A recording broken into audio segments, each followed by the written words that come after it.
ইয়াকুব আলাইহিস সালাম তার মৃত্যুর সময় জিজ্ঞেস করেছিলেন, ও আমার সন্তানেরা, আমার মৃত্যুর পরে তোমরা কার ইবাদত করবে, তার কার গোলামি করবে? তারা জবাব দিলেন, ক্বালু না'বুদু ইলাহাকা ওয়া ইলাহা আবাইকা ইব্রাহিম ওয়া ইসমাঈল ওয়া ইসহাক ইলাহাও ওয়াহিদান ওয়া নাহনু লাহু মুসলিমুন। নিঃসন্দেহে আমরা ইবাদত করব, গোলামি করব আপনার রবের, আপনার পিতার রবের, এবং আল্লাহর ইবাদত করব। আপনিও আপনার পূর্বপুরুষ ইব্রাহিম ইসমাইল যে আল্লাহকে ইবাদত করেছে, সে আল্লাহ পাকের ইবাদত আমরা করব এবং তার অনুগত হয়ে থাকব। সম্রাট শাহজাহানের সময় এক ফকির ভিক্ষা করে বেড়াতো, 70-80 বছর বয়স হয়ে গিয়েছে। এক লোক বলছে, সারা জীবন তো তোমার ছোটবেলা থেকে ভিক্ষা করতে দেখলাম। সে বলল, মানুষের দেয় তো 2 পয়সা, 1 পয়সা, ভিক্ষা ছাড়া করবোটা কি? লোকটি বলল, তোমার একটা পরামর্শ দেই, একদিন সম্রাটের কাছে গিয়ে যে দেখো, একবারে যা দেবে খাইয়া কুলাইতে পারবে না। সম্রাট শাহজাহান কোথায় আছে এখন? দেখো গিয়া মসজিদে আছে। লোকটি মসজিদের বাইরে গিয়ে দেখে সম্রাট একা হাত তুলে বসে আছে, চোখ থেকে পানি পড়তেছে দর দর করে, দাড়ি ভিজে জামায় পড়তেছে, বহুক্ষণ দাঁড়িয়ে আছে। এরপরে সম্রাট তার মুনাজাত শেষ করে বেরিয়ে আসছেন। ফকিরের সঙ্গে দেখা, ফকির বলল, আসসালামু আলাইকুম। তিনি বললেন, ওয়ালাইকুম আসসালাম ওয়া রাহমাতুল্লাহ। ফকির রওনা করেছে। বাদশা বলছে, তুমি তো একজন ভিক্ষুক মানুষ বলি মনে হয়, আমার কাছে তো কেউ কিছু না চাইয়া যায় না, তুমি যে কিছু না চেয়েই চলে যাচ্ছ। ভিক্ষুক বলছে, জাহাপানা, সত্যি কিছু চাইতে এসেছিলাম আপনার কাছে, কিন্তু আপনার অবস্থা দেখে আমার জ্ঞানের চোখ খুলে গেছে। আমি দেখতে পেলাম, আমি যে সম্রাটের কাছে ভিক্ষা চাইতে আসলাম, আমি তো শুধু তাকাই আছি, আমি তো কান্দি না, বরং আমি যার কাছে চাইতে এসেছি তিনি আমার চাইতে আরো নগণ্য ভিক্ষুকের মতো হয়ে কার কাছে যেন হাত পেতে চোখের পানি ফেলে কান্দে। মনে মনে ভাবলাম, সম্রাট কান্দে যে সম্রাটের কাছে, ওই আল্লাহ সারা জীবনে কারো কাছে কিছু চাইব না। আল্লাহর কাছে চাওয়ার অভ্যাস করুন, তিনি দিতে পারেন, সবকিছু তার আছে। এই বিশ্বাস মনের ভিতরে জমাতে হবে, তাহলেই সত্যিকারের মুসলমান আমরা হব। আল্লাহ পাক সত্যিকারের গোলাম আমাদেরকে বানাবেন, আমরা বলি আমিন। জান্নাতের মধ্যে একটি প্রবাহমান ঝর্ণা আছে, আল্লাহর বান্দারা সেখান থেকে পান করতে পারবে। সেই ঝর্ণা থেকে তৃষ্ণা নিবারণ করবে এবং নিজেদের ইচ্ছে মতো তারা এই ঝর্ণার শাখা প্রশাখা নিজেদের এরিয়া পর্যন্ত নিয়ে যেতে পারবে। এমন একটা ঝর্ণা থাকবে যেখানে আল্লাহর বান্দারা, আল্লাহ পাক বলছেন, আইনাই ইয়াশরাবু বিহা ইবাদুল্লাহ, আল্লাহর বান্দারা, আল্লাহর গোলামেরা সেখানে তাদের তৃষ্ণা মিটাবে এমন ঝর্ণা আছে। ওই ঝর্ণার কাছে যাওয়ার দরকার নাই, তাদের ইঙ্গিতে ইচ্ছা অনুযায়ী তাদের ঘরের দরজা পর্যন্ত যেখানে খুশি সেখানের শাখা প্রশাখা প্রবাহিত করে নিতে তারা সক্ষম হবে। মুমিন বান্দার গুনাহবলী বলতে গিয়ে, মুমিন বান্দার গুনাহবলী বর্ণনা করতে গিয়ে আল্লাহ রাব্বুল আলামিন বলেছেন, ওয়া ইবাদুর রাহমানিল্লাযীনা ইয়ামশুনা আলাল আরদি হাওনা। রহমানের বান্দা হলো তারা যারা জমিনের উপরে চলাফেরা করার সময় বিনয়ের সাথে চলাফেরা করে, তারা হচ্ছে রহমানের বান্দা। কার বান্দা? রহমানের বান্দা। আদর করে আল্লাহ বলছেন বান্দা, গোলাম। শয়তান নিজে অভিশপ্ত হওয়ার পর এর প্রতিশোধ নেওয়ার জন্য আল্লাহ পাকের দরবারে বলেছিল, আয় আল্লাহ, তোমার যেই বান্দাগুলির কারণে, তোমার যেই বান্দার কারণে আমার ইবাদতগুলি নষ্ট হয়ে গেল, আমি অভিশপ্ত হয়ে গেলাম, ওই বান্দাগুলিকে লোভ দেখিয়ে আমি যেমনে পারি সবগুলিকে আমি গোমরাহ করে দেব, পথভ্রষ্ট করে দেব। আল্লাহ পাকের জবাবে বললেন, ইন্না ইবাদি লাইসা লাকা আলাইহিম সুলতান ইল্লা মান ইত্তাবাকা মিনাল গাওয়িন। আমার বান্দাদের উপরে তোমার কোনো কর্তৃত্ব নাই। আমার বান্দা, আদর করে আল্লাহ পাক বলছেন, আমার বান্দাদের উপরে তোমার কোনো কর্তৃত্ব নাই। তবে হ্যাঁ, যারা তোমার কথা মান্য করবে তারা অবশ্যই গোমরাহ হয়ে যাবে, পথভ্রষ্ট হয়ে যাবে। কিন্তু আমার সত্যিকারের বান্দা যারা, তাদের উপরে তুমি গোমরাহি, তাদেরকে তুমি পথভ্রষ্ট করতে পারবে না, তাদের উপরে তোমার কোনো কর্তৃত্ব নাই। ভাইরা আমার, হযরত ঈসা আলাইহিস সালামের ব্যাপারে, হযরত ঈসা আলাইহিস সালামকে খ্রিস্টানেরা তারা বলেছে, ওয়া ক্বালাতিন নাসারাল মাসীহু ইবনুল্লাহ। মসিহ হচ্ছে কার ছেলে? নাউযুবিল্লাহ। বলেন সবাই নাউযুবিল্লাহ।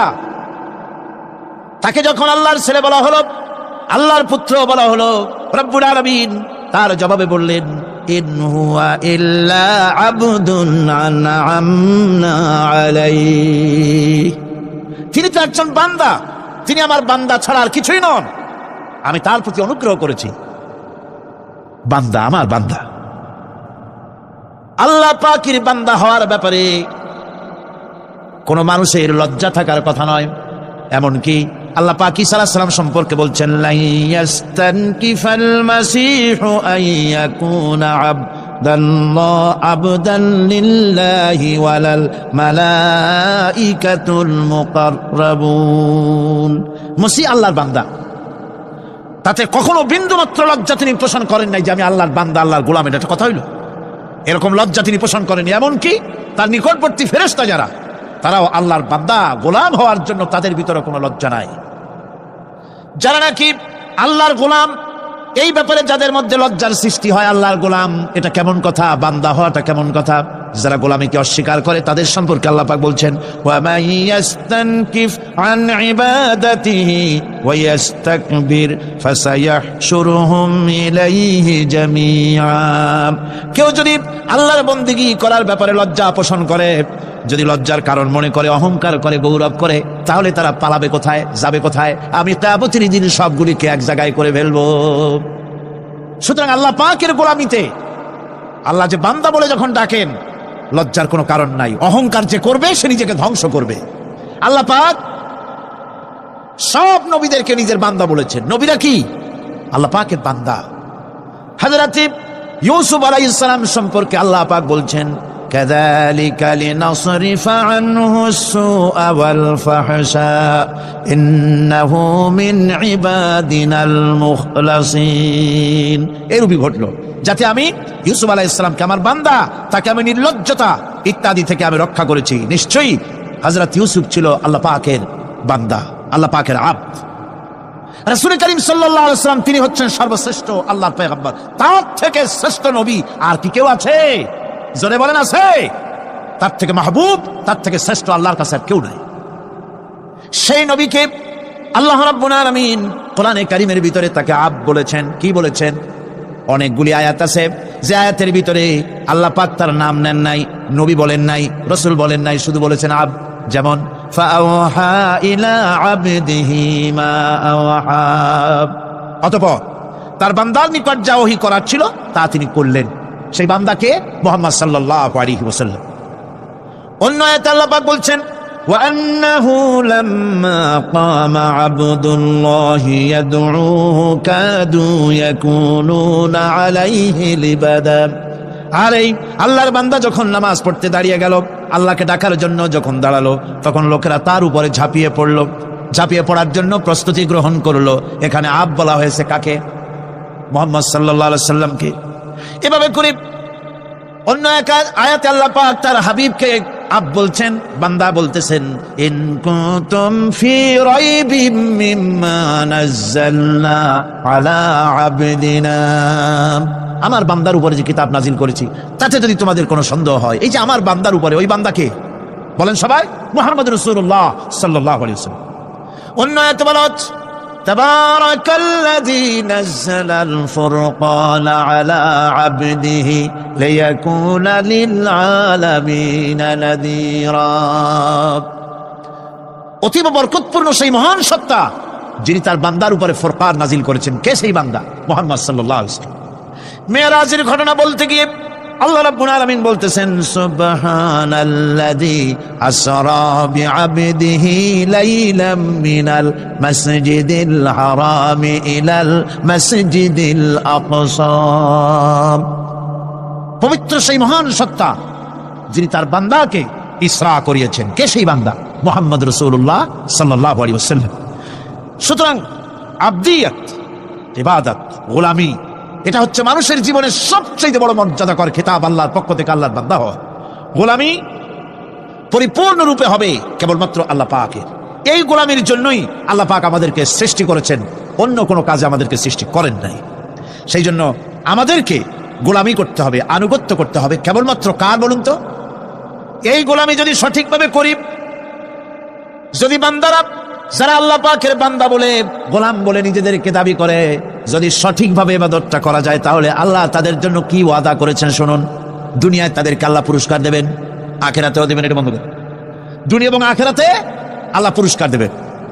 সে পুরস্কারটা কি? দুনিয়ার পুরস্কারটা আগে শোনেন। আল্লাহ পাক বলেন যারা আমার ইবাদত করবে তাদের ব্যাপারে আমার ওয়াদা শোনো। ওয়াদাল্লাহু আল্লাযীনা আমানু ওয়া আমিলুস সালিহাতি লায়াস্তাখলিফান্নাহুম ফিল আরদি কামাস্তাখলাফাল্লাযীনা মিন ক্বাবলিহিম। তোমাদের মধ্যে যারা ঈমান এনেছে এবং সৎ কাজ করেছে, আল্লাহ রাব্বুল আলামিন তাদের ব্যাপারে আল্লাহর ওয়াদা হচ্ছে, আল্লাহর প্রতিজ্ঞা হচ্ছে, আল্লাহ ওয়াদা করতেছেন তাদেরকে জমিনের উপরে প্রতিষ্ঠিত করবেন। যেমন করে তোমাদের পূর্বপুরুষদেরকে প্রতিষ্ঠিত করা হয়েছিল ওইভাবে তোমাদেরকে প্রতিষ্ঠিত করা হবে। সুবহানাল্লাহ। প্রতিষ্ঠিত করা হবে মানে রাষ্ট্র ক্ষমতা দেওয়া হবে।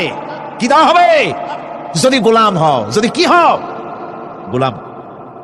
আল্লাহ পাক বলছেন শুধু তাই নয়, আমি আমার দিনকে যারা প্রতিষ্ঠা করবে, আমার গোলামেরা যদি, আমার বান্দারা সঠিকভাবে যদি আমার গোলামি করে, ঈমান আনে, আমলে সালেহ করে, নেক কাজ করে, আমি তাদেরকে রাষ্ট্র প্রতিষ্ঠার সুযোগ করে দেব।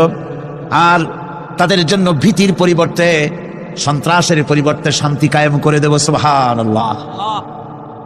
وَلَيُمَكِّنَنَّ لَهُمْ دِينَهُمُ الَّذِي ارْتَضَىٰ لَهُمْ وَلَيُبَدِّلَنَّهُم مِّنْ خَوْفِهِمْ أَمْنًا। তাদের দিনকে তারা নিজেদের জন্য যা পছন্দ করেছে অবশ্যই তিনি তা কায়েম করে দিবেন, এবং সন্ত্রাস আর ভীতির পরিবর্তে আল্লাহ নিরাপত্তা দান করবেন। জোরে কোন সুবহানাল্লাহ। সন্ত্রাস বন্ধ হবে, চুরি, ডাকাতি, জেনা, ব্যভিচার সব বন্ধ হয়ে যাবে। তোমরা ক্ষমতায় থাকবে, তোমরা ডমিনেটেড হবে না, তোমরা ডমিনেট করবে, গোটা পৃথিবীকে শাসন করবে, শাসিত তোমরা হবে না। আর ভীতির পরিবর্তে নিরাপত্তা তোমরা লাভ করবে। কি করলে? ইয়াবুদুনানি লা ইউশরিকুনা বি শাইআ। সুতরাং তারা যেন আমার ইবাদত করে এবং আমার সঙ্গে যেন কাউকে শরীক না করে। আল্লাহ বলছেন তোমরা যদি আমার সাথে শরীক না করো, ইবাদতের মধ্যে কাউকে যদি শরীক স্থাপন না করো, আর যদি তোমরা আমার ইবাদতটা সলিডভাবে আমার জন্যই করো, তাহলে রাষ্ট্র ক্ষমতা তোমাদের হাতে আসবে, সন্ত্রাস নির্মূল হবে, শান্তি প্রতিষ্ঠিত হবে। এই হচ্ছে দুনিয়ার পুরস্কার। এটা কিসের পুরস্কার? আর আখিরাতের পুরস্কারের কথা বলা হচ্ছে। وَمَن يُطِعِ اللَّهَ وَرَسُولَهُ وَيَخْشَ اللَّهَ وَيَتَّقِهِ فَأُولَٰئِكَ هُمُ الْفَائِزُونَ। যে ব্যক্তি আল্লাহ এবং রাসূলের আনুগত্য করেছে, আল্লাহকে ভয় করে চলেছে, তার গজব থেকে বেঁচে রয়েছে, সেই হচ্ছে সফল কাম। সফল কাম মানে কি? কিয়ামতের দিন আল্লাহ পাক তাদেরকে জান্নাত দান করবেন। আল্লাহ পাক তাদেরকে কিয়ামতে কি দিবেন? জান্নাত দিবেন, চিরস্থায়ী শান্তির জায়গা, সেই জান্নাত লাভ করা যাবে। আজ ইবাদতের এই যে গুরুত্বপূর্ণ ইবাদত, এই ইবাদতের ভুল অর্থ সমাজের ভিতরে ছড়িয়ে আছে। সাধারণ মানুষও ভুল করেছে, অসাধারণ মানুষেরাও ইবাদতের ভুল অর্থ করে ভুলের মধ্যে নিমজ্জিত আছে বিরাট সংখ্যক লোকেরা। সাধারণ মুসলমানেরা তারা যে ভুলটা করলো ইবাদতের অর্থ করতে গিয়ে, সেটা হলো এই, সাধারণ লোকেরা মনে করলো কয়েকটা অনুষ্ঠানের নাম হচ্ছে ইবাদত, নামাজ, রোজা, হজ, যাকাত, সাদকা, ফিতরা, এর নাম হলো ইবাদত। অনুষ্ঠান শেষে তারা নিজেদেরকে স্বাধীন মনে করলো। তারা আল্লাহ পাকের প্রত্যেকটি আইনের ধারাকে লঙ্ঘন করলো।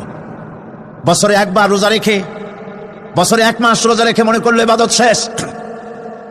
5 ওয়াক্ত নামাজ পড়ে মনে করলো ইবাদত শেষ। আমি প্রশ্ন করি, 5 ওয়াক্ত নামাজের নামই যদি হয় ইবাদত, 5 ওয়াক্ত নামাজের নামই ইবাদত, এটাই যদি হয়, তাহলে 5 ওয়াক্ত নামাজ পড়তে সময় লাগে কত? উজু টুজু করে বড় জোর 1-1.5 ঘন্টা সময় লাগে 5 ওয়াক্ত নামাজ পড়তে। তো এর নাম যদি হয় ইবাদত, তার অর্থ কি দাঁড়াবে? অর্থ দাঁড়াবে আপনি 24 ঘন্টার ভিতরে 1 থেকে 1.5 ঘন্টার জন্য আল্লাহর গোলাম, বাকি 22 ঘন্টার জন্য শয়তানের গোলাম হতে কেউ রাজি আছেন? রোজার নামই যদি হয় শুধু ইবাদত, তাহলে তার অর্থ দাঁড়াবে বছরের ভিতরে 1টা মাসের জন্য আপনি আল্লাহর গোলাম, আর 11 মাসের জন্য শয়তানের গোলাম হতে কেউ রাজি আছেন? তাহলে বিষয়টা কি? বিষয়টা হচ্ছে নামাজ, রোজা, হজ, যাকাতি শুধুমাত্র ইবাদত নয়, আনুষ্ঠানিক ইবাদত তো বটেই, কম্পালসারি ইবাদত তো বটেই, কিন্তু শুধুমাত্র নামাজ, রোজা, হজ, যাকাত ইবাদত শুধুমাত্র নয়, এগুলি হচ্ছে ইবাদতের পার্ট, ইবাদতের অংশ। বরং জীবনের সব ক্ষেত্রে আল্লাহর হুকুমকে মানার নামই হচ্ছে আমার। একদিকে নামাজ রোজা করছে, অন্যদিকে আল্লাহর আইনের প্রতিটি ধারাকে লঙ্ঘন করে চলছে, মিথ্যা ওয়াদা করে, মিথ্যা কথা বলে, সুদ খায়, ঘুষ খায়, জেনা করে, এরপরে অন্যের হক নষ্ট করে, প্রতিবেশীর হক নষ্ট করে, হারাম মাল খায়, হকদারের হক নষ্ট করে, প্রতিবেশীর হক নষ্ট করে, জিন্দা মুর্দা মানুষকে নিজের জন্য শক্তিধর বলে মনে করে, এক টুকরা রুটির জন্য অথবা এক ফোঁটা, এক ঘটি পানির জন্য কাফেরের কাছে হাত পেতে দাঁড়ায় থাকে। এই যদি অবস্থা হয়, এটাই যদি হয় ঈমান, আর এটার নামে যদি ইবাদত হয়, তাহলে এই পৃথিবীর মুসলমানের আজ লাঞ্ছিত কেন? আল্লাহর ওয়াদা কি মিথ্যা? নাউযুবিল্লাহি মিন যালিক। আমাদের ইবাদত যদি ঠিক হয়, যদি সত্যিকারের ইবাদত যদি আমরা করে থাকি, তাহলে ক্ষমতায় ঈমানদারেরা নাই কেন? বিশ্বজুড়ে মুসলমানেরা লাঞ্ছিত কেন? তাহলে বুঝতে হবে ইবাদতের মধ্যে বিরাট গরমিল করে ফেলেছি, ঠিক কিনা? লক্ষ্য করুন, সেই লোকটা হজ করতেছে, উমরা করতেছে, নামাজ পড়তেছে, মসজিদ মাদ্রাসায় চান্দা দিতেছে, ওই লোকটি আবার ব্যাংকের থেকে সুদের টাকা নিয়ে ব্যবসা চালাইতেছে। ব্যবসা ঠিক রাখার জন্য, ইনকাম ট্যাক্স ফাঁকি দেওয়ার জন্য ব্যবসায়ীরা 2 ধরনের 3 ধরনের খাতা মেনটেন করছে। কথা ঠিক কিনা? মিথ্যা কথা বলছে, ঘুষ দিতেছে, বেশি করে বিদ্যুতের বিল যাতে না আসে সেজন্য যারা বিদ্যুৎ লাইনে আছে তাদেরকে পয়সা দিয়ে ম্যানেজ করতেছে, ঠিক কিনা? আমি পার্লামেন্টে বলেছি বিদ্যুৎ বাইরের থেকে আনতে হবে না, ঘুরে ঘুরে আবার বিদ্যুতের কথা আসলো। বিদ্যুৎ আনা লাগবে না, কারণ আমার দেশের চাহিদা হচ্ছে 2500 মেগাওয়াট, সেখানে 1800 মেগাওয়াট আমাদের আছে। আরেকদিকে 4টা বিদ্যুৎ প্রকল্প বন্ধ হয়ে আছে। ওই 4টি বন্ধ হওয়া প্রকল্প যদি চালু করা যায়, তাহলে 2900 মেগাওয়াট বিদ্যুৎ উৎপাদিত হতে পারে বলে বিশেষজ্ঞরা বলেছেন। তাহলে আমাদের উদ্বৃত্ত 400 মেগাওয়াট থেকে যাবে। এইটাকে বাইরের থেকে আনার কোনো দরকার নাই। বিদ্যুতের অপচয় বন্ধ করুন, বিদ্যুতের চুরি বন্ধ করেন। মিল কল কারখানা যাদের আছে, লক্ষ লক্ষ টাকা বিদ্যুৎ বিল হয়, কিন্তু লাইনম্যানদের সঙ্গে ম্যানেজ করে গভর্নমেন্টকে ফাঁকি দেওয়া হচ্ছে, ঠিক কিনা? তোমার নামাজের দাম কি? তোমার হজের 4 পয়সা দাম নাই। তুমি রাষ্ট্রকে ফাঁকি দিয়েছ, তুমি জনগণকে ফাঁকি দিয়েছ, তুমি দেশের শত্রু। টেলিফোনের বিল হাজার হাজার টাকা, লাখ টাকার বেশি বিল হয়, লাইনম্যানের সঙ্গে ম্যানেজ করে 500, 700, 2000 টাকা দিয়ে সারিয়ে দেয়, ঠিক কিনা? এরা জাতির শত্রু, দেশের শত্রু। এদেরকে ফায়ারিং স্কোয়াডে নিয়ে প্রাস ফায়ার করে উড়ায় দেওয়া উচিত। এরা দেশের দুশ্মন। আজ সিস্টেম লসের নাম দিয়া বিদ্যুৎ চুরির আরেক ব্যবস্থা করা হয়েছে। সিস্টেম লস করে ওনারা নিজেরা, আর এর ভোগান্তি জনগণকে করতে হয়। কসাইয়ের মতো চুরি দিয়া জবাও করে জনগণের কাছ থেকে সিস্টেম লসের চার্জ আদায় করা হয়। আমি পার্লামেন্টে বলেছি, মাননীয় স্পিকার, সিস্টেম লস এই নামটা উঠায় দেন, এই প্রথা বন্ধ করে দিন। বিদ্যুৎ ধার করা লাগবে না, আল্লাহ আমাদের দেশে যথেষ্ট দিছে, কোনো জিনিসের অভাব নাই। এখানে গ্যাস আছে, তেল আছে, বিদ্যুৎ আছে, পাট আছে, চা আছে, নাই কি? অন্তত 8.5 কোটি টাকার কাগজ গুদামের মধ্যে বন্দী হয়ে আছে। ভারতকে ক্ষতি করার জন্য সে দেশ থেকে কাগজ এনে খবরের কাগজ ছাপানো হচ্ছে, আর 8.5 কোটি টাকার কাগজ নষ্ট হয়ে যাচ্ছে, আমার দেশের কাগজ। সুতরাং বলতেছিলাম একথাই বলতেছিলাম যে ঈমান, আল্লাহর গোলাম হতে হলে ভুল করে বসেছি ইবাদতের অর্থ করতে। শুধু নামাজ, রোজা, হজ, যাকাত, মাজারে কিছু চান্দা দেওয়া, আগরবাতি, মোমবাতি, চাদর একটা দিয়া, পীর সাহেবরে 10,000 টাকা চান্দা দিয়া, মুছে তেল মাইখা দাঁত বাইর করে হাসে। বেহেশতে তো গেছি, আর দেরি কত? বেহেশতে তুমি যাবা, এত সহজ? দেশকে ফাঁকি দিছো, দেশকে ফাঁকি দিয়েছো, জনগণকে ফাঁকি দিয়েছো, নিজের মেয়েকে ফাঁকি দিয়েছে। বিবাহের সময় টাকা পয়সা দিয়া বিবাহ টিবাহ করাই দিল। ব্যবসা, ধানি সম্পত্তি, বাড়ির সম্পত্তি সব ছেলেদেরকে দিয়ে দিল, মেয়েটারে ফাঁকি দিয়ে দিল। দেয় না এরকম? ফুপুকে ফাঁকি দিল, বোনকে ফাঁকি দিল। এরপরে মোনাজাত করে সবে বরাতে, আল্লাহ আমারে বেহেশত দিও। ফেরেশতারা কয়, মর তুই আগে, বেহেশত তোরে কেমনে দেয় ভালো করে দেখাই দেবো। বেটা তুই যাবি বেহেশতে? এত সোজা? ওটা মামু বাড়ির বারান্দা নাকি? এত সহজ নয়। সুতরাং সাধারণ মানুষ মারাত্মক ভুল করেছে এখানে। নামাজ, রোজা, হজ, যাকাত ইবাদত, আর কিছু কি ইবাদত মনে করে নাই? আপনার চাকরি আপনার ইবাদত, চাকরিতে ফাঁকি দেওয়া যাবে না। আপনি সুস্থ মানুষ, মেডিকেল লিভ নিয়ে ওয়াজ মাহফিল অথবা কোনো ইজতিমায় যাওয়া যাবে না, কোনো চেল্লা দিতে যাওয়া যাবে না। মেডিকেল লিভ নিয়ে আপনি সুস্থ মানুষ, কেন আপনি মেডিকেল লিভ নিচ্ছেন? আপনি ফাঁকি দিতে পারবেন না। সরকারি চাকরি করেন, মিল কল কারখানায় চাকরি করেন, ফরজ নামাজ পড়েছেন ভালো কথা, সুন্নাত পড়েছেন ভালো কথা, নফল পড়বেন না। জোহরের নফল পড়া বাদ দিন। যদি আপনি চাকরিজীবী হন, চাকরি করেন, ওটাই ইবাদত। এর নাম ইসলাম, এর নাম ইসলাম। গভর্নমেন্ট যে বেতন দেয় সেই বেতনের উপরে সন্তুষ্ট থাকুন, ঘুষ খাইয়েন না। যদি বেশি বেতন লাগে গভর্নমেন্টের কাছে দাবি জানান যে আমাদের বেতন বাড়ায় দাও। ঘুষ খাবেন কেন? হারাম। জোরে কোন এটা কি? এই ঘুষের টাকা মাজারে দিয়া, পীরেরে দিয়া আল্লাহরে খুশি করবেন, এত সহজ না, এত সহজ না। মা খালাকতুল জিন্না ওয়াল ইনসা ইল্লা লিয়াবুদুন। মানুষ আর জিন জাতিকে আমি সৃষ্টি করেছি আমার গোলামির জন্য। কার গোলামি? ওই গোলামির পূর্ণাঙ্গ নমুনা যদি জানতে চাই, পূর্ণাঙ্গ নমুনা দৃষ্টান্ত লাগবে। কাকে অনুসরণ করব? পূর্ণাঙ্গ ইবাদতের আল্লাহর গোলামির পূর্ণাঙ্গ নমুনার জন্য কোরআনে কারিমে দৃষ্টান্ত সেট করা হয়েছে। হযরত ইব্রাহিম আলাইহিস সালামের আল্লাহ পাক বলেন, ইয ক্বালা লাহু রাব্বুহু আসলিম ক্বালা আসলামতু লিরাব্বিল আলামিন। তার অবস্থা এই ছিল। কার? ইব্রাহিম আলাইহিস সালাম। তার অবস্থা এই ছিল যে তার রব যখন তাকে বললেন আনুগত্যের মস্তককে অবনত করে দাও, তিনি বললেন আমি আমার বিশ্বপালকের সামনে মাথাটা নত করে দিলাম। সুবহানাল্লাহ। কোন শর্ত ছাড়াই মাথা নিচু করে দিলাম। এই পন্থায়, তিনি যে পন্থাটা অবলম্বন করেছিলেন, এই পন্থায় চলার জন্য তার সন্তানদেরকেও তিনি হুকুম করেছিলেন। وَوَصَّى بِهَا إِبْرَاهِيمُ بِبَنِيهِ وَيَعْقُوبُ يَا بُنَيَّ إِنَّ اللَّهَ اصْطَفَى لَكُمُ الدِّينَ فَلَا تَمُوتُنَّ إِلَّا وَأَنْتُمْ مُسْلِمُونَ। ইয়াকুব এবং ইব্রাহিম আলাইহিস সালাম তার সন্তানদেরকে এই উপদেশ দিয়েছিলেন যে তিনি বলেছিলেন, হে আমার সন্তানেরা, আল্লাহ ছাড়া তোমাদের জন্য আল্লাহ পাক এই দ্বীনকে মনোনীত করেছেন। আল্লাহ পাকের আনুগত্য করবে, তার দ্বীনের প্রতি সারেন্ডার করবে। আর খবরদার মুসলমান না হয়ে যেন তোমরা মরে যেও না। মৃত্যু মুসলমান অবস্থায় থাকবে, অর্থাৎ মৃত্যু পর্যন্ত থাকবে কি অবস্থায়? মুসলমান অবস্থায়। أم كنتم شهداء إذ حضر يعقوب الموت إذ قال لبنيه ما تعبدون من بعدي। ইয়াকুব আলাইহিস সালাম তার মৃত্যুর সময় জিজ্ঞেস করেছিলেন, ও আমার সন্তানেরা, আমার মৃত্যুর পরে তোমরা কার ইবাদত করবে, তার কার গোলামি করবে? তারা জবাব দিলেন, قالوا نعبد إلهك وإله آبائك إبراهيم وإسماعيل وإسحاق إلها واحدا ونحن له مسلمون। নিঃসন্দেহে আমরা ইবাদত করব, গোলামি করব আপনার রবের, আপনার পিতার রবের, এবং আল্লাহর ইবাদত করব। আপনিও আপনার পূর্বপুরুষ ইব্রাহিম, ইসমাইল যে আল্লাহকে ইবাদত করেছে, সে আল্লাহ পাকের ইবাদত আমরা করব এবং তার অনুগত হয়ে থাকব।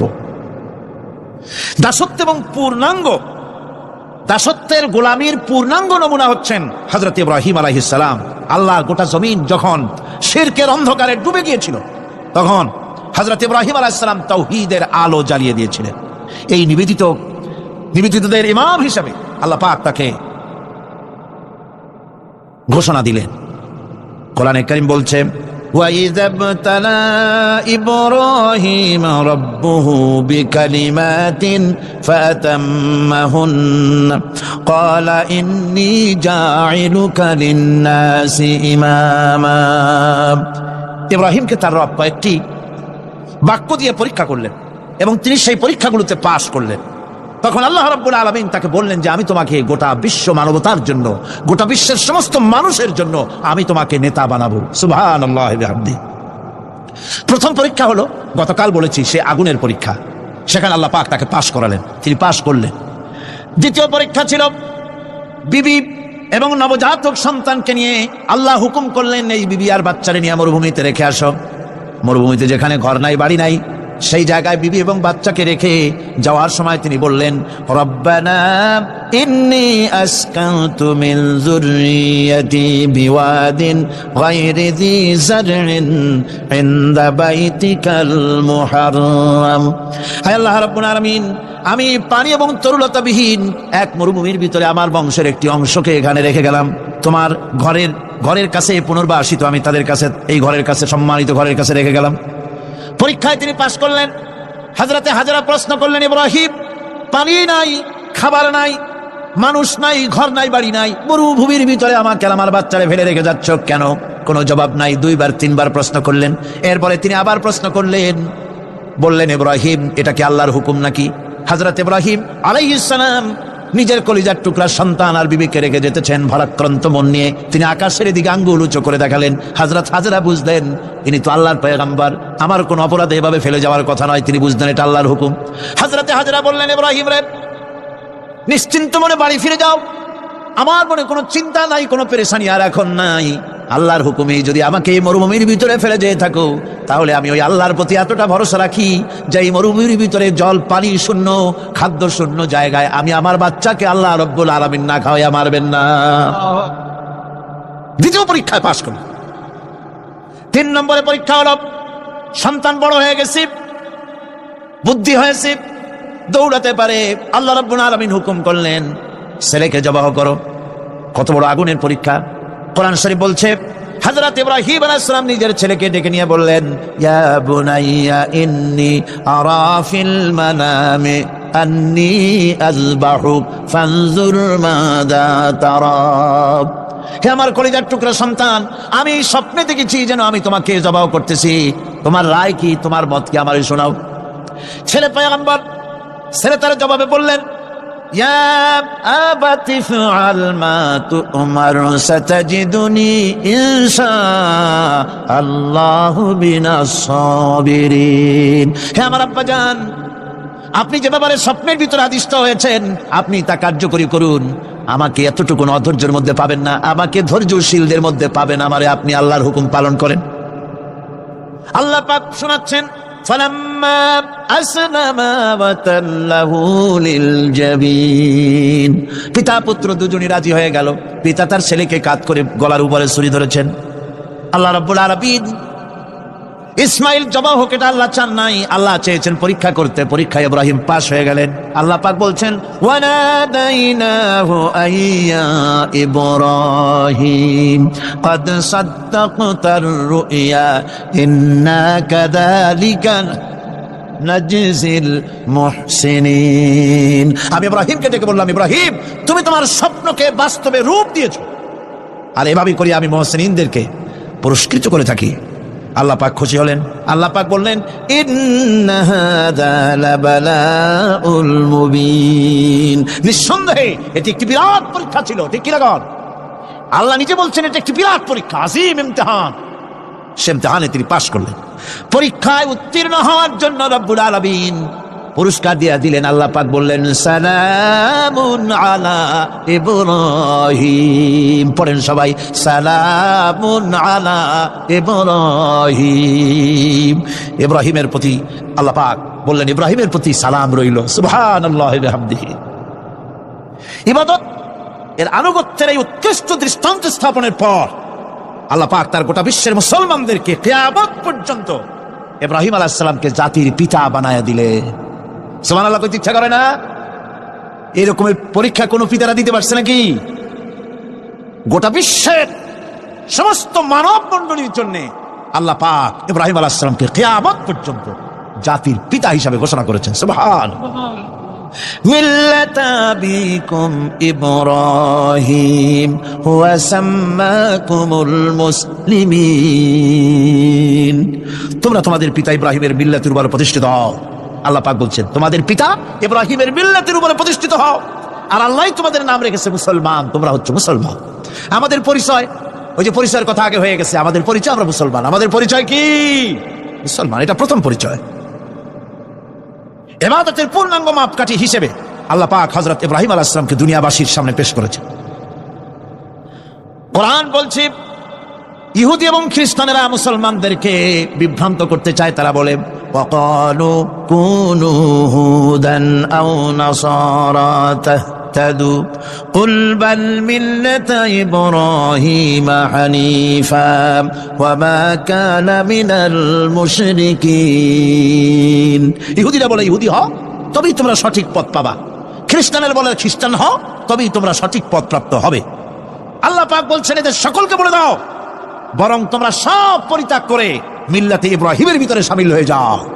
এটাই মুক্তির পথ, এটাই নাজাতের পথ, এটাই আল্লাহর পথ। সুবহানাল্লাহি ওয়া বিহামদিহি। এমনকি রাসূল করিম সাল্লাল্লাহু আলাইহি ওয়াসাল্লামকে আল্লাহ পাক বলেছেন আনিত্তাবি মিল্লাতা ইব্রাহিম হানিফা, চারদিক থেকে মুখ ফিরিয়ে এনে মিল্লাতে ইব্রাহিমের ভিতরে শামিল হয়ে যাও, তারই অনুসরণ করো। রাসূল করিম সাল্লাল্লাহু আলাইহি ওয়াসাল্লাম ইবাদত বা আনুগত্যের সর্বোৎকৃষ্ট নমুনা হওয়ার কারণে ইব্রাহিম আলাইহিস সালাম সম্পর্কে হুজুর বলেছেন ইন্না ইব্রাহিমা খায়রুল বারিয়া, রাওয়াহু মুসলিম। হুজুর সাল্লাল্লাহু আলাইহি ওয়াসাল্লাম বলেছেন ইব্রাহিম হচ্ছেন জগতের সর্বোত্তম ব্যক্তি। সুবহানাল্লাহ। সুতরাং আমাদেরকে ইবাদতের নমুনা হিসেবে ইব্রাহিম আলাইহিস সালামকেও মানদণ্ড হিসেবে দেখতে হবে যে কিভাবে তিনি সারেন্ডার করেছিলেন আল্লাহ পাকের দরবারে। এখন আমি আপনাদের সামনে বলতে চাই, মানুষের জীবনে সবচাইতে বড় দুটি চাহিদা আছে, একটা হচ্ছে খাদ্য আর একটা হচ্ছে নিরাপত্তা। একটা খাদ্য আর একটা কি নিরাপত্তা। পেট ভরে খাইতে চাই আর চোর ডাকাতের উপদ্রব থেকে নিরাপত্তা পেতে চায়। আইন শৃঙ্খলা পরিস্থিতির উপরে যখন পার্লামেন্টে আলোচনা হচ্ছিল আমি তখন বলেছি, মাননীয় স্পিকার, আমার দেশের সাধারণ ভোটারদের বড় কোনো আশা আকাঙ্ক্ষা নাই। তারা কোনোদিন বলে না যে আমাদের গুলশানে বাড়ি দিতে হবে, সকলে আমাদেরকে মঙ্গল গ্রহে অফিস বানায় দিতে হবে, বাসেরও গাড়ি দিতে হবে, এগুলি তারা দাবি করে না। যারা ভোট দেয়, কষ্ট করে, মিছিল করে, এই সাধারণ জনগণের দাবি হচ্ছে মিনিমাম দাবি, খুবই কম। তাদের দাবি হলো মোটা সুতার কাপড় চাই ইজ্জত ঢাকার জন্য, পেট ভরে খেতে চাই, পোলাও কোরমা বিরিয়ানির দরকার নাই, আর আশ্রয়ের জন্য ছোট্ট একটু ঘর চাই, চোর ডাকাতের উপদ্রব থেকে নিরাপত্তা চাই। কথা ঠিক কিনা? আমি বললাম, স্পিকার সাহেব, আজ পর্যন্ত যতগুলি গভর্নমেন্ট এসেছে বাংলাদেশে, প্রত্যেকটি গভর্নমেন্ট আমার দেশের জনগণের এই ন্যূনতম দাবি, এই আশা পূরণ করতে ব্যর্থতার পরিচয় দিয়েছে। কেউ পারে নাই। যারাই গেছে তারাই তাদের নিজেদের আখের গোছাবার চেষ্টা করেছেন। সব নিজেকে নিয়ে ব্যস্ত, নিজের লোকদের নিয়ে ব্যস্ত, জনগণ নিয়ে চিন্তা নাই। সুতরাং মানুষের চাহিদা হচ্ছে খাদ্য আর নিরাপত্তা। আমরা কি খাদ্য আর নিরাপত্তা সত্যি কি চাই? চাই। খাদ্য যদি চাই ক্ষুধার সময়, নিরাপত্তা যদি চাই ভীতির সময়, আল্লাহ রাব্বুল আলামিন বলেন কোন গভর্নমেন্ট দিতে পারবে না, দুনিয়ায় কেউ দিতে পারে নাই, পারবেও না। ক্ষুধার সময় যদি খাদ্য চাও, ভীতির সময় যদি নিরাপত্তা লাভ করতে চাও, তাহলে ফালইয়াবুদু রাব্ব হাযাল বাইত, এই ঘরের মালিকের ইবাদত কর। কোন ঘর? কাবা ঘর। বলেন কোন ঘর? কাবা ঘর। কাবা শরীফের মালিকের ইবাদত কর। তাহলে কি হবে? আল্লাযী আত'আমাহুম মিন জু'ইন ওয়া আমানাহুম মিন খাউফ, এই ঘরের মালিকের ইবাদত যদি করো তাহলে ক্ষুধার সময়ে তিনি তোমাদেরকে খেতে দিবেন, আর ভীতির সময় তিনি তোমাদের নিরাপত্তা দান করবেন। এ ওয়াদা কার? চিল্লায় বলেন ওয়াদা কার? আল্লাহ পাকের ওয়াদা বিশ্বাস হলো না। এমনই পোড়া কপালের মুসলমান। নির্বাচন যখন আসলো, সলিমউদ্দিন সাহেব আসতেন মঞ্চের উপরে, পরিচয় করানো হচ্ছে। এত আপনারা যার বক্তৃতা শোনার জন্য দ্বীপ্রহরের রৌদ্রে কষ্ট করতেছিলেন, এখন সেই সংগ্রামী জননায়ক, বিপ্লবী সন্তান, তিনি এখন আপনাদের সামনে বক্তব্য রাখবেন। উনি দাঁড়ায় বললেন, ভাইয়ার আমার, বোনের আমার, আমি এবার বোতল মার্কা বাক্স নিয়ে দাঁড়াইছি, আমারে সকলে মিলে ভোট দেন। এবার যদি ক্ষমতায় যেতে পারি, না খাইয়া কেউ মরবেন না, কিন্তু কি খাইয়া মরবে তাও কয় না। মানুষেরা এই কথাগুলি বিশ্বাস করলার সমানে ভোট দিল। হায় রে কপাল! আল্লাহ বললেন আমার ইবাদত কর, আমার গোলামি কর জীবনের সব জায়গায়, তাহলে ক্ষুধার সময় খাইতে পারবি আর ভীতির সময় নিরাপত্তা পাবি। আল্লাহর কথাটা বিশ্বাস হইল না। এই নামাজ পড়ার মুসলমানের দাম আছে, কোন দাম আছে? এ রোজাকার দাম আছে, এ মুসলমান দাবি করেন দাম আছে। আল্লাহ রাব্বুল আলামিন তিনি পরিষ্কার করে বলছেন, এই ঘরের মালিকের ইবাদত করো, তিনি ক্ষুধার সময়ে খেতে দিবেন, আর তিনি তোমাদেরকে ভীতির সময় নিরাপত্তা দান করবেন। চাউলের অভাব হবে না, পাটের অভাব হবে না, খাদ্যের খাবারের অভাব হবে না, কারণ দুটি জিনিস যদি তোমরা করতে পারো খাবারের অভাব হবে না। ওয়ালাউ আন্না আহলাল কুরা আমানু ওয়াত্তাকাউ লাফাতাহনা আলাইহিম বারাকাতিম মিনাস সামাই ওয়াল আরদ। দেশের লোকেরা, জনপদের লোকেরা যদি দুইটা কাজ করে, এক নম্বরে হলো আমার উপরে ঈমান আনবে, দুই নম্বরে হলো আমাকে ভয় করার নীতি অবলম্বন করে যদি চলে, তাহলে ওই দেশের মানুষের জন্য আকাশ আর জমিনের সব বরকতের দরজা আমি আল্লাহ খুলে দেব। আল্লাহর ওয়াদা। আল্লাহ পাকের নিকট মানুষের সবচাইতে বড় দাবি কি? আল্লাহর কাছে মানুষের সবচাইতে বড় দাবি কি করতে পারেন? আল্লাহ পাকের কাছে মানুষের শ্রেষ্ঠ দাবিটা আল্লাহ নিজেই শিখাই দিয়েছেন। আমার কাছে দাবি কর, ইহদিনাস সিরাতাল মুস্তাকিম। হায় আল্লাহ, একটা সোজা, একটা সরল রাস্তা আমারে দাও, একটা সহজ পথ আমারে দাও। এই কথা সূরা ফাতিহা দাবি করার পর আল্লাহ রাব্বুল আলামিন এই অভিনন্দনের জবাবে, 7টা বাক্যের অভিনন্দনের জবাবে আল্লাহ রাব্বুল আলামিন 30 পারা কোরআন শরীফ নাজিল করে দিলেন। সূরা ফাতিহার এই সওয়ালের জবাবে আল্লাহ পাক বললেন, ওয়া আনি'বুদুনি হাযা সিরাতুম মুস্তাকিম। সোজা রাস্তা চাও, আমার গোলামি করো, ইবাদত করো। সব জায়গায় ইবাদত, গোলামি করাই লাগবে। আমার কাছে সোজা রাস্তা চাও, সোজা রাস্তা হলো আমার গোলামি করা। কার গোলামি? বেহেশতে যেতে চান? আমি আস্তে গেলাম বলে আপনারও আস্তে জবাব দিলেন। বেহেশতে যেতে চান? সুবহানাল্লাহ। এমন কোন মানুষ আছে নাকি যে বেহেশতে যেতে চায় না, মদ খোর যাইতে চায়? সবাই, আমরা সবাই বেহেশতের আশা করি, ঠিক কিনা? আল্লাহ রাব্বুল আলামিন বলেন, বেহেশতে যদি যেতে চাও তাহলে ওই ইবাদত করা লাগবে, ইবাদত ছাড়া জান্নাতে যাওয়া যাবে না। ফাদখুলি ফি ইবাদি ওয়াদখুলি জান্নাতি। সর্বপ্রথম আমার বান্দার মধ্যে দাখিল হয়ে যা, আমার গোলামির মধ্যে দাখিল হয়, আমার গোলাম হয়, এরপরে আমার জান্নাতে চলে যা। আগে গোলাম হবি, তারপরে কোথায় যাবি? জান্নাতে যাবে। আগে গোলাম হ, আগে গোলামির খাতায় নাম লেখা, আগে সত্যিকারের আমার বান্দা হ, গোলাম, এরপরে জান্নাতে যাওয়া যাবে। জান্নাতে যাইয়া আল্লাহর সাথে কি দেখা করতে চাই? আল্লাহর সাথে দেখা করতে চাই। আল্লাহ রাব্বুল আলামিন বলেন, ফামান কানা ইয়ারজু লিকা রাব্বিহি ফালইআমাল আমালান সালিহান ওয়া লা ইউশরিক বিইবাদাতি রাব্বিহি আহাদা। তোমাদের মধ্যে যদি কেউ আল্লাহর সঙ্গে, তার রবের সঙ্গে যদি কেউ দেখা করতে চায়, তাহলে সে যেন ভালো ভালো কাজ করে, নেক কাজ করে, আর তোমার রবের সাথে অর্থাৎ আল্লাহ রাব্বুল আলামিনের সাথে ইবাদতের মধ্যে যেন কাউকে শরীক না করেন। শিরক যদি না করো, খাঁটি গোলাম, খাঁটি বান্দায় যদি পরিণত হতে পারো, কিয়ামতের দিন আল্লাহ রাব্বুল আলামিনের সঙ্গে দিদার নসিব হয়ে যাবে। এই গোলামি করব কতদিন? কতদিন গোলামি করব? এই প্রশ্নের জবাবে আল্লাহ রাব্বুল আলামিন কোরআনে কারীমের মধ্যে জবাব দিয়ে দিয়েছেন, ওয়া'বুদ রাব্বাকা হাত্তা ইয়াতিয়াকাল ইয়াকিন। মৃত্যু পর্যন্ত, যতক্ষণ না নাক দিয়ে শেষ প্রশ্বাসটি, নিঃশ্বাসটি বেরিয়ে যাচ্ছে, ততক্ষণ পর্যন্ত আনুগত্য, গোলামি শব্দ হবে কার? জোরে চিল্লায় এখন কার? এই গোলামি জীবনের সব ক্ষেত্রে করতে পারলে আমরা মুসলমান, আর করতে না পারলে মুসলমান নামে মুনাফিক। না পারলে কি? মুনাফিক। বন্ধুগণ, ইয়াকা না'বুদু পর্যন্ত বলে ওয়া ইয়াকা নাস্তাইনের কথাটা শোনাচ্ছি। সূরা ফাতিহার ভিতরে আমরা পড়েন আমার সাথে, ইয়াকা না'বুদু ওয়া ইয়াকা নাস্তাইন। আয় আল্লাহ, একমাত্র তোমার গোলামি করি আর একমাত্র তোমার কাছে সাহায্য চাই। তুমি ছাড়া কারো কাছে সাহায্য? এটা কি ঠিক? এটা কি আমাদের মনের কথা, ঈমানের কথা? আল্লাহ করুন, আল্লাহ করুন, বলি আমিন।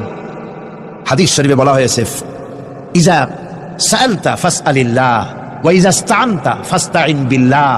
কিছু চাইতে হলে আল্লাহর কাছে চাও, কিছু বলতে হলে, ভিক্ষা করতে হলে আল্লাহর কাছেই ভিক্ষা করো। কার কাছে ভিক্ষা করবেন? আল্লাহর কাছে বলুন। আমার বন্ধুগণ, আমি আমার ঈমান থেকে কথা বলি, আমি আমার ঈমান থেকে কথা বলি। কোরআন এবং হাদিস পড়ে যতটুকু আল্লাহ বোঝার তৌফিক দিয়েছেন, সেই কথাগুলি পেশ করার জন্য চেষ্টা করি। বন্ধুগণ, এদিক ওদিক কোনো দিকে না ঘুরে মসজিদে যান, মসজিদে গিয়ে নামাজ পড়েন, আর আল্লাহর কাছে হাত পেতে আল্লাহরে বলেন। সেজদা গিয়া যখন রব্বুল আলামিনের দরবারে কিছু চাইবেন, হুজুরের কাছে জিজ্ঞেস করা হয়েছে, হুজুর, বান্দা কখন আল্লাহর নিকটবর্তী হয়ে যায়? আল্লাহর নবী বলেছেন, বান্দা যখন সেজদা দেয় তখন বান্দা একেবারে আল্লাহ পাকের কাছে চলে যায়। আল্লাহর কাছে চান যা দরকার, ছেলে নাই, মেয়ে নাই, বউ নাই, অথবা চাকরি নাই, প্রমোশন চাই, ব্যবসায় উন্নতি চাই, যা দরকার কাকে বলবেন? মনটাকে পরিষ্কার করুন, আজকে মনটাকে সাফ করুন, সমস্ত দুর্বলতা থেকে মনকে উঠায় আনো, বিশ্বাস করুন যা চাওয়া যা বলা সবটা আল্লাহর কাছে। কার কাছে? আমি তার গোলাম। আমি কার গোলাম? আল্লাহ ছাড়া কারো কাছে আমার অভিযোগ তুলবো না, সবটা বলবো আল্লাহর কাছে। বলে দেখেন, বলে দেখেন আল্লাহ পাক কিভাবে আপনাকে সাহায্য করেন। সুবহানাল্লাহ। ভাইরা আমার, আল্লাহ রাব্বুল আলামিন রাসূল করিম সাল্লাল্লাহু আলাইহি ওয়াসাল্লামকে বলেছেন, ফাইদা ফারাগতা ফানসাব ওয়া ইলা রাব্বিকা ফারগাব। যখন তুমি খালি হাত হয়ে যাবে, দাঁড়িয়ে যাবে এবং তোমার রবের কাছে মিনতি জানাবে, কিছু যখন থাকবে না, তোমার রবের কাছে দাঁড়ায় যাও আর তার কাছে মিনতি জানাও, তোমাকে আল্লাহ ভরপুর করে দিবেন। ভান্ডের কোনো অভাব নাই। আমাদের ভান্ড হচ্ছে যত দেব তত কমবে, আর আল্লাহর ভান্ড যত দেয় তত সমান সমান থাকে, মোটেই কমে না, মোটেই কমে না। সুতরাং দয়াল বাবা, বাবাজান, কেবলাজান বাবা কি যে কবে আর কি করবে দিশা করতে পারে না। গান বাজনা, তারপরে গোসল শরীফ, কি জানি হাবিজাবি শরীফ, কোন শেষ নাই, বেদাত দিয়ে ভরে গেছে। এগুলি বিশ্বাস করবেন না, বিদআত খারাফা, এর সাথে মুসলমানের কোনো সম্পর্ক নাই। গান বাজনার সাথে মুসলমানের কোনো সম্পর্ক। হাতে কতগুলো ঢোল নিয়ে তারপরে মাজারের কাছে গিয়ে ঢোল বাজায়, কবরের কাছে, মাথায় কতগুলো চুল, দাঁতে ময়লা, মোষগুলা ঠোঁট দুইটা ঢাইকিয়া দাড়ির কাছে এসে পড়ছে। হায় হায় রে, এই রকমের মোষ আমি মাঝে মধ্যে চিন্তা করি যে দই খায় কেমনে এরা, গাঁজা মদ খাইয়া এগুলো মাজার মধ্যে গিয়ে পড়ে থাকে। আর কি জানি আছে ওইটারে ঘষে এলো আর বলে মদিনা যাব কেমনে, মদিনা যাব কেমন। তুই মদিনা যাবি কেমনে? মদ খেয়ে গাঁজা খেয়ে তুই যাবি মদিনা? এটা কথা হইলো? তোর নাপাক কদম আল্লাহ পাকের আরদে মুকদ্দাসে উঠতে পারে না। বদকার, জিনাকার, শারাবি, কাবাবি, আল্লাহ পাকের নাফরমান। কতগুলা শালু কাপড় গায়ে দিয়া, মাথায় কতগুলো চুল রেখা, তারপরে গ্রামের নামে শরীফ। আশ্চর্য কথা, এই গ্রামের নাম শরীফ, ওই গ্রামের নামের মাথায় গিয়া শরীফ। শরীফ তো মক্কা শরীফ, মদিনা শরীফ, কোরআন শরীফ, হাদিস শরীফ। আর শরীফের দরকার নাই, শরীফের জাত মারছে গ্রামে গ্রামে শরীফ লাগাইয়া। কর্ণফুলী শরীফ, চন্দ্রকোনা শরীফ। আশ্চর্য কথা, শরীফ শব্দটা টেস্ট থাকা উচিত, ঠিক কিনা কন? আপনাদেরকে সতর্ক হতে হবে। আনুগত্য এবং গোলামি সকল ব্যাপারে আল্লাহ পাকের করতে হবে। চাইতে হবে কার কাছে? আল্লাহর কাছে। আমার এই কথা আপনাদের মনে আছে কিনা জানি না। সম্রাট শাহজাহানের সময় এক ফকির, এক ভিক্ষুক ভিক্ষা করে বেড়াতো। 70-80 বছর বয়স হয়ে গিয়েছে। এক লোক বলছে, সারা জীবন তো তোমার ছোটবেলা থেকে ভিক্ষা করতে দেখলাম। সে বলল, মানুষের দেয় তো 2 পয়সা, 1 পয়সা, ভিক্ষা ছাড়া করবোটা কি? লোকটি বলল, তোমার একটা পরামর্শ দেই, একদিন সম্রাটের কাছে গিয়ে যেয়ে দেখো, একবারে যা দেবে খাইয়া কুলাইতে পারবে না। সম্রাট শাহজাহান কোথায় আছে এখন? দেখো গিয়া মসজিদে আছে। লোকটি মসজিদের বাইরে গিয়ে দেখে সম্রাট একা হাত তুলে বসে আছে, চোখ থেকে পানি পড়তেছে দর দর করে, দাড়ি ভিজে জামায় পড়তেছে, বহুক্ষণ দাঁড়িয়ে আছে। এরপরে সম্রাট তার মুনাজাত শেষ করে বেরিয়ে আসছেন। ফকিরের সঙ্গে দেখা। ফকির বলল, আসসালামু আলাইকুম। তিনি বললেন, ওয়ালাইকুম আসসালাম ওয়া রাহমাতুল্লাহ। ফকির রওনা করেছে। বাদশা বলছে, তুমি তো একজন ভিক্ষুক মানুষ বলি মনে হয়, আমার কাছে তো কেউ কিছু না চাইয়া যায় না, তুমি যে কিছু না চেয়েই চলে যাচ্ছ। ভিক্ষুক বলছে, জাহাপানা, সত্যি কিছু চাইতে এসেছিলাম আপনার কাছে, কিন্তু আপনার অবস্থা দেখে আমার জ্ঞানের চোখ খুলে গেছে। আমি দেখতে পেলাম, আমি যে সম্রাটের কাছে ভিক্ষা চাইতে আসলাম, আমি তো শুধু তাকাই আছি, আমি তো কান্দি না, বরং আমি যার কাছে চাইতে এসেছি তিনি আমার চাইতে আরো নগণ্য ভিক্ষুকের মতো হয়ে তার কাছে যেন হাত পেতে চোখের পানি ফেলে কান্দে। মনে মনে ভাবলাম, সম্রাট কান্দে যে সম্রাটের কাছে, ওই আল্লাহ ছাড়া জীবনে কারো কাছে কিছু চাইব না। আল্লাহর কাছে চাওয়ার অভ্যাস করুন, তিনি দিতে পারেন, সবকিছু তার আছে। এই বিশ্বাস মনের ভিতরে জমাতে হবে, তাহলেই সত্যিকারের মুসলমান আমরা হব। আল্লাহ পাক সত্যিকারের গোলাম আমাদেরকে বানাবেন। আমরা বলি আমিন। আজকে আমি বেশি কথা বলবো না, কারণ আজকে হলো পবিত্র এক রাত। অনেকে রোজা রেখেছেন, আবার সারা রাত অনেকে ইবাদত করবেন। সুতরাং সেই পথে আমি আর অন্তরায় সৃষ্টি করতে চাই না। আজকের মতো ইয়াকা না'বুদু ওয়া ইয়াকা নাস্তাইন আজকের মতো শেষ করা হলো। 2 দিন ধরে ইয়াকা নাবুদের উপরে, ইবাদতের উপরে 2 দিনে যে আলোচনা করলাম, আল্লাহ করালেন। আমি আশা করি ইবাদতের একটা ক্লিয়ার কনসেপশন আপনাদের তৈরি হওয়ার কথা ইনশাআল্লাহ। হয়েছে কিনা? আল্লাহ পাক কবুল করুন, জোরে বলে আমিন। আমি যা বুঝাতে চেষ্টা করেছি কোরআন দিয়ে, আল্লাহর কোরআনকে কোরআন দিয়ে বুঝাতে চেষ্টা করেছি, ঠিক কিনা? আল্লাহ পাক আমাদেরকে কবুল করুন, আমরা যেন ইবাদত বুঝি, জোরে কোন আমিন।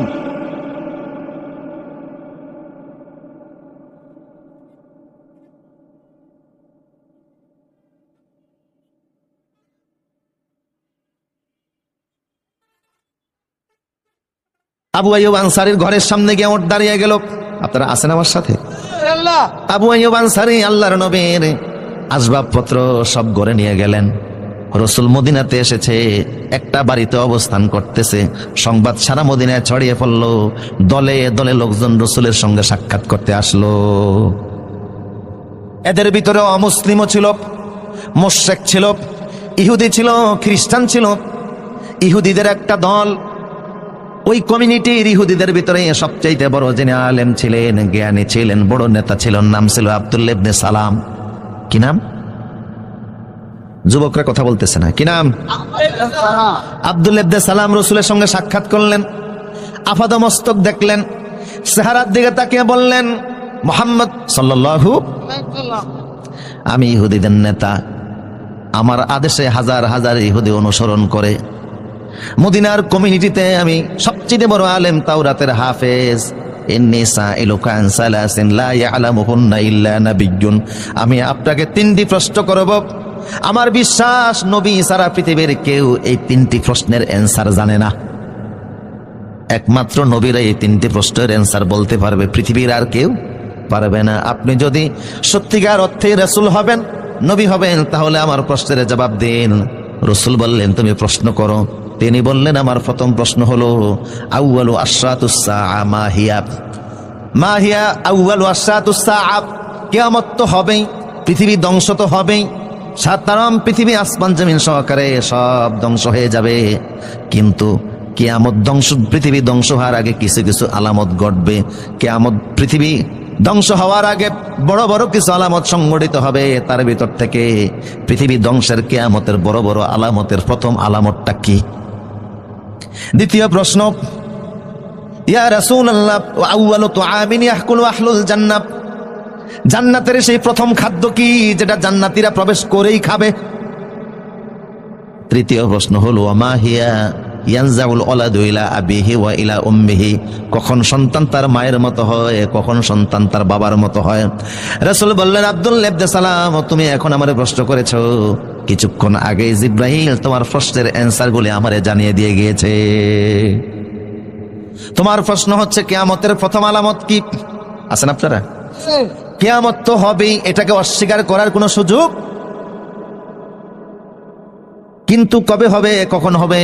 ইন্নাল্লাহা ইনদাহু ইলমুস সাআ, সেটা আল্লাহ ভালো জানেন। জিবরাইল রাসূলুল্লাহকে প্রশ্ন করেছে, ও রাসূল, কিয়ামত কখন হবে আপনি বলেন। রাসূল বলছিলেন, মাল মাসউলু আনহা বিআলাম মিনাস সাইল। জিবরাইল, আমি জানি না, আপনি জানলে বলেন। কিয়ামত কবে হবে সেই দিন তারিখ জানা নাই, তবে যেদিন পশ্চিম দিক থেকে সূর্য উদিত হবে তার 120 বছর পরে কিয়ামত হবে। আল্লাহু আকবার বলেন। আমার প্রিয় সদীপ, জিবরাইল বলল, আব্দুল্লাহ ইবনে সালাম বলল, হে রাসূল, কিয়ামত তো হবেই, কিন্তু কিয়ামত সংঘটিত হওয়ার আগে যে বড় বড় আলামতগুলি ঘটবে তার প্রথম আলামতটা কি? রাসূল বললেন, প্রথম আলামত হলো ওহিয়া নারুন তাহশুরুন নাস মিনাল মাশরিক ইলাল মাগরিব। কিয়ামতের প্রথম আলামত হলো পূর্ব দিক থেকে একটা আগুনের কুণ্ডলী বের হবে, আগুনের ধোঁয়া বের হবে, জাপান থেকে বের হবে। কোন দিক থেকে? এই আগুনের কুণ্ডলী ভারত, পাকিস্তান, চীন, মঙ্গোলিয়া সহকারে বাংলাদেশ সহ এই পূর্বাঞ্চলের মানুষদেরকে তাড়ায়া পশ্চিম দিকে নিয়ে যাবে। আল্লাহু আকবার। এমন এক আগুন পূর্ব দিক থেকে আল্লাহ বের করে দিবেন, যে আগুনকে নিবানোর মতো ক্ষমতা পৃথিবীর কারো থাকবে না। এখন তো নিমতলিতে আগুন লাগলে বন্ধ করা সম্ভব, পানি ডাললে আগুন নিভে যায়, লঞ্চের মধ্যে আগুন লাগলে সেটাও নিবানো সম্ভব, বিমানের মধ্যে আগুন লাগলেও নিবানো সম্ভব। কিন্তু কিয়ামতের প্রথম আলামত হিসেবে যে আগুনটা আল্লাহ পূর্ব দিক থেকে বের করে দিবেন, ওই আগুনকে নিবানোর মতো ক্ষমতা পৃথিবীর কোনো ফায়ার সার্ভিসের নাই। এটা প্রথম আলামত। বুঝতেছেন কথা? তুমি প্রশ্ন করেছো, আউয়ালু তুআমিন ইয়াকুলু আহলুল জান্নাহ, জান্নাতি লোকরা যখন জান্নাতে যাবে তখন জান্নাতে তো খাবারের কোনো অভাব নাই, ঠিক কিনা? আদমকে আল্লাহ বলছিলেন ওয়াকুলা মিনহা রাগাদান, আদম যা খুশি তা খাও, যত ইচ্ছা তত খাও, কারণ বেশি খাওয়ার জায়গা হলো জান্নাত, কম খাওয়ার জায়গা হলো দুনিয়া। সুবহানাল্লাহ বলবেন না? আর আমরা এখন মনে করি না বেশি খাওয়ার জায়গাটাই দুনিয়া, তাই ইচ্ছা মতো খায়, নিজেরটাও খায় পরেরটাও খায়। খাওয়ার জন্য এত খাওয়া খায়, দেশের ব্যাংকে জায়গা হয় না, তাই বিদেশের ব্যাংকও টাকা পাঠায়। কথা বলেন ঠিক কিনা? এমন খাওয়া খায়, সব খাবারের হিসাব নিবেন কে? হাসিবু কাবলা আন তুহাসিবু, আমি আল্লাহ ধরার আগে নিজেদেরকে একটু হিসাব করো, হিসাব কিন্তু হবে। কথা বলেন ঠিক কিনা? তো জান্নাত হচ্ছে বেশি খাওয়ার জায়গা, ঠিক কিনা বলেন? আর দুনিয়াতে আপনি যত খাবারই খান, স্বাদ পাবেন মাত্র 6 প্রকার। 6 প্রকারের বাইরে পৃথিবীতে কোনো স্বাদ নাই। আমি একবার দুবাইতে বুফের খানা খেলাম, প্রায় 100 প্রকারের আইটেম আমার সামনে দিস। তা আপনি আর কয়টা খাবেন? যত খাবার খান স্বাদ 6 প্রকার, টক, ঝাল, মিষ্টি, ন্যানো, তেতো, পানসা। এই 6-এর বাইরে কোনো স্বাদ দুনিয়াতে আপনি পাবেন না, হাজারো প্রকার খাবার খেলেও। কিন্তু আল্লাহ বলছেন আলাম নাজআল্লাহু আইনাইন ওয়া লিসানান ওয়া শাফাতাইন, তোমাদেরকে আমি আল্লাহ টেস্টিং বাট জিহ্বা দিয়েছি, এই জিহ্বার মধ্যে স্বাদ দেওয়ার জন্য 10,000 সেল আছে।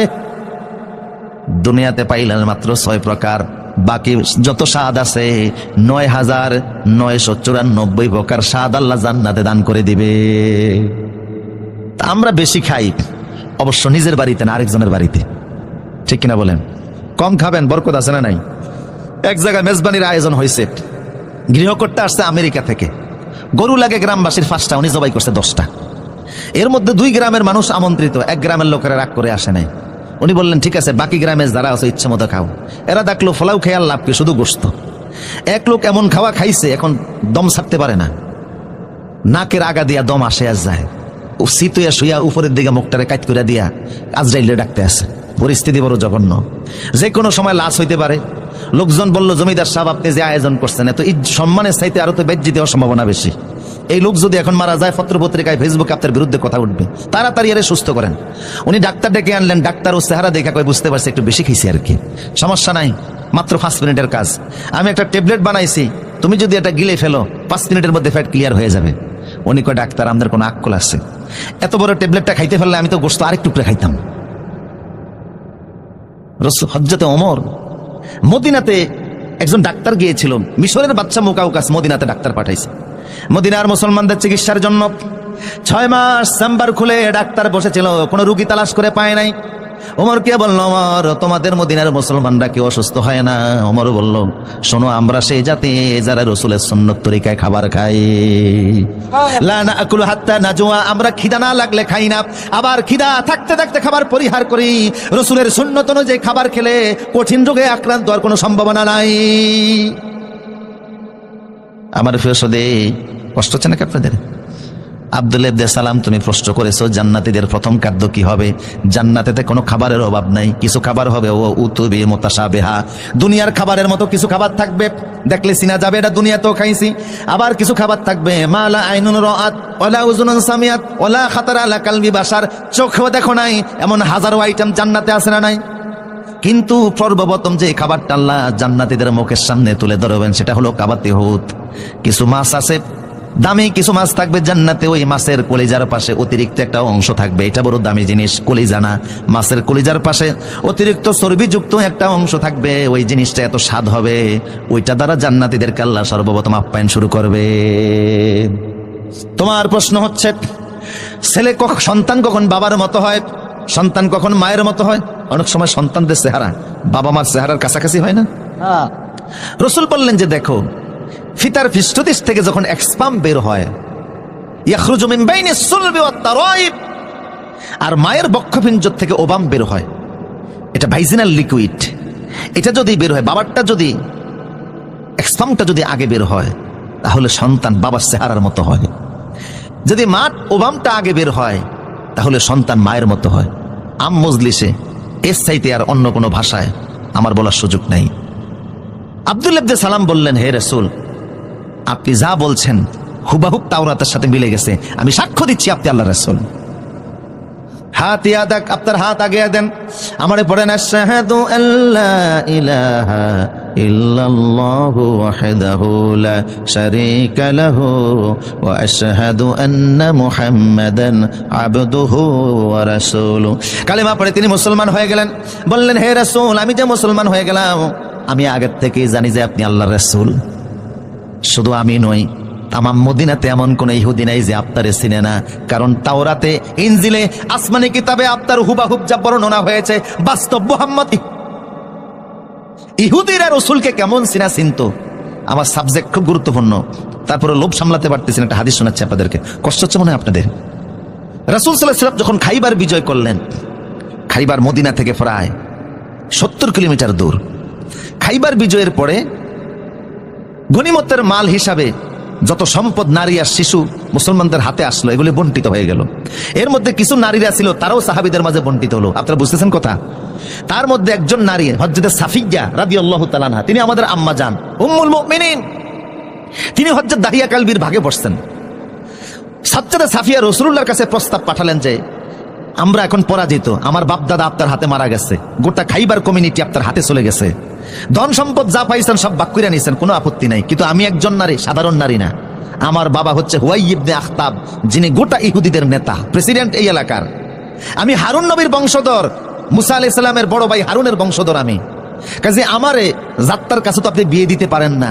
বিয়ের ক্ষেত্রে আপনার নিয়ম অনুযায়ী একটা তরিকা আছে, একটা সমতা আছে, আছে না নাই?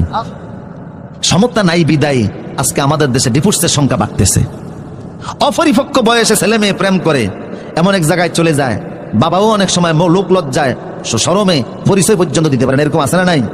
মেয়েটাকে বাবা যেই পরিবেশে বড় করলেন, শিক্ষা দিলেন, মানুষ করলেন, স্বামীর সংসারে গিয়ে যদি ওই রকম না পায়, অশান্তি আছে না নাই? শেষ পর্যন্ত জীবনও শেষ করে দেয়। ইসলামে বিয়ের সমতা আছে। আপনি আমারে বিয়ে করুন ইয়া রাসূলুল্লাহ, অন্য কাউকে দিয়েন না। রাসূল দেখলেন ঠিকই তো, মেয়েটা উচ্চ বংশের মেয়ে, হারুন নবীর বংশধর, নেতার মেয়ে। রাসূল সাফিয়াকে আজাদ করে নিজে বিবাহ করলেন। বাসর করে যখন রাসূলুল্লাহ গেলেন, আল্লাহর নবী তাকিয়ে দেখে হযরত সাফিয়ার গালের মধ্যে 5 আঙ্গুলের দাগ।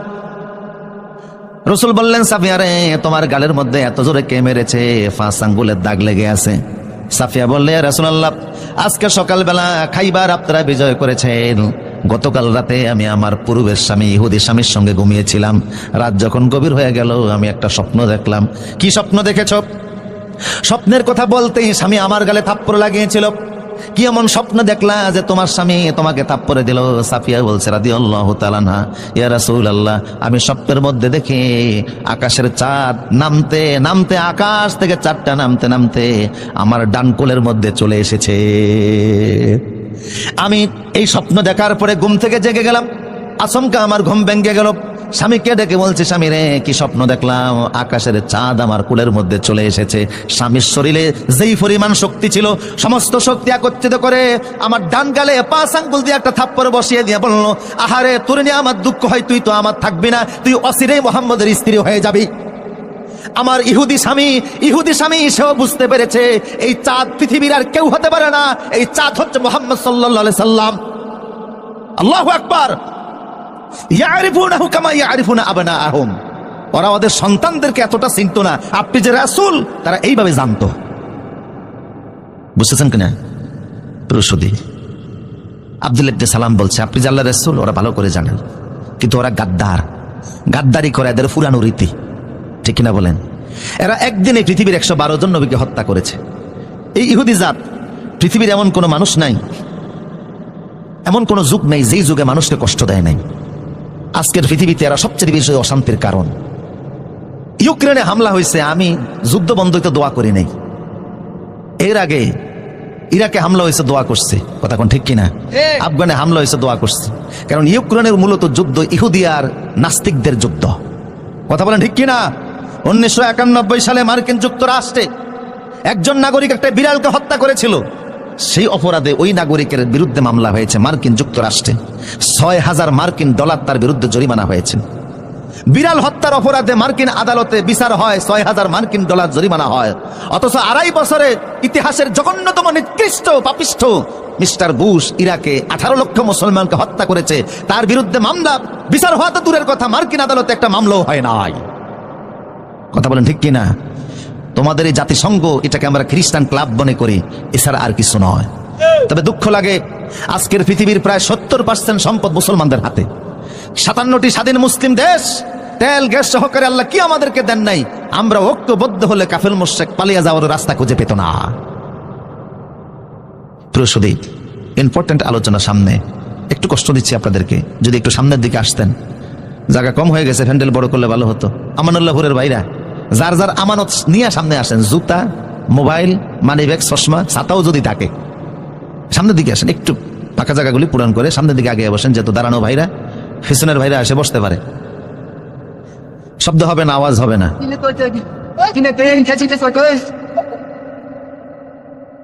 ব্যাস, কোনো আওয়াজ হবে না, সবাই যার যার জায়গা নিয়ে বসে যায়। উচ্চকণ্ঠ বলিতে আল্লাহু আকবার, পুরুষ সচিত আওয়াজ দিয়ে বলুন আল্লাহু আকবার। আমার প্রিয় সুধী, মনোযোগ আছে তো আপনাদের?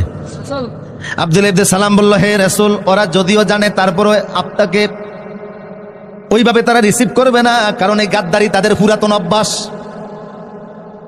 কিছুক্ষণ পরে ইহুদিরা আপনার সঙ্গে সাক্ষাতে আসবে, আমি একটু আড়ালে যাই, লুকিয়ে যাই, পর্দার আড়ালে যাই, আপনি ওদেরকে ইসলামের আহ্বান জানাবেন, এরপরে আমার সম্পর্কে জানতে চাইবেন, দেখেন ওরা কি বলে। আব্দুল্লাহ ইবনে সালাম একটু পর্দার আড়ালে গেলেন। কিছুক্ষণের মধ্যে ইহুদিদের বড় একটা দল রাসূলের সঙ্গে সাক্ষাৎ করতে আসলো। কথা বুঝতেছেন কিনা? আবু আইয়ুব আনসারীর ঘরে আসলো।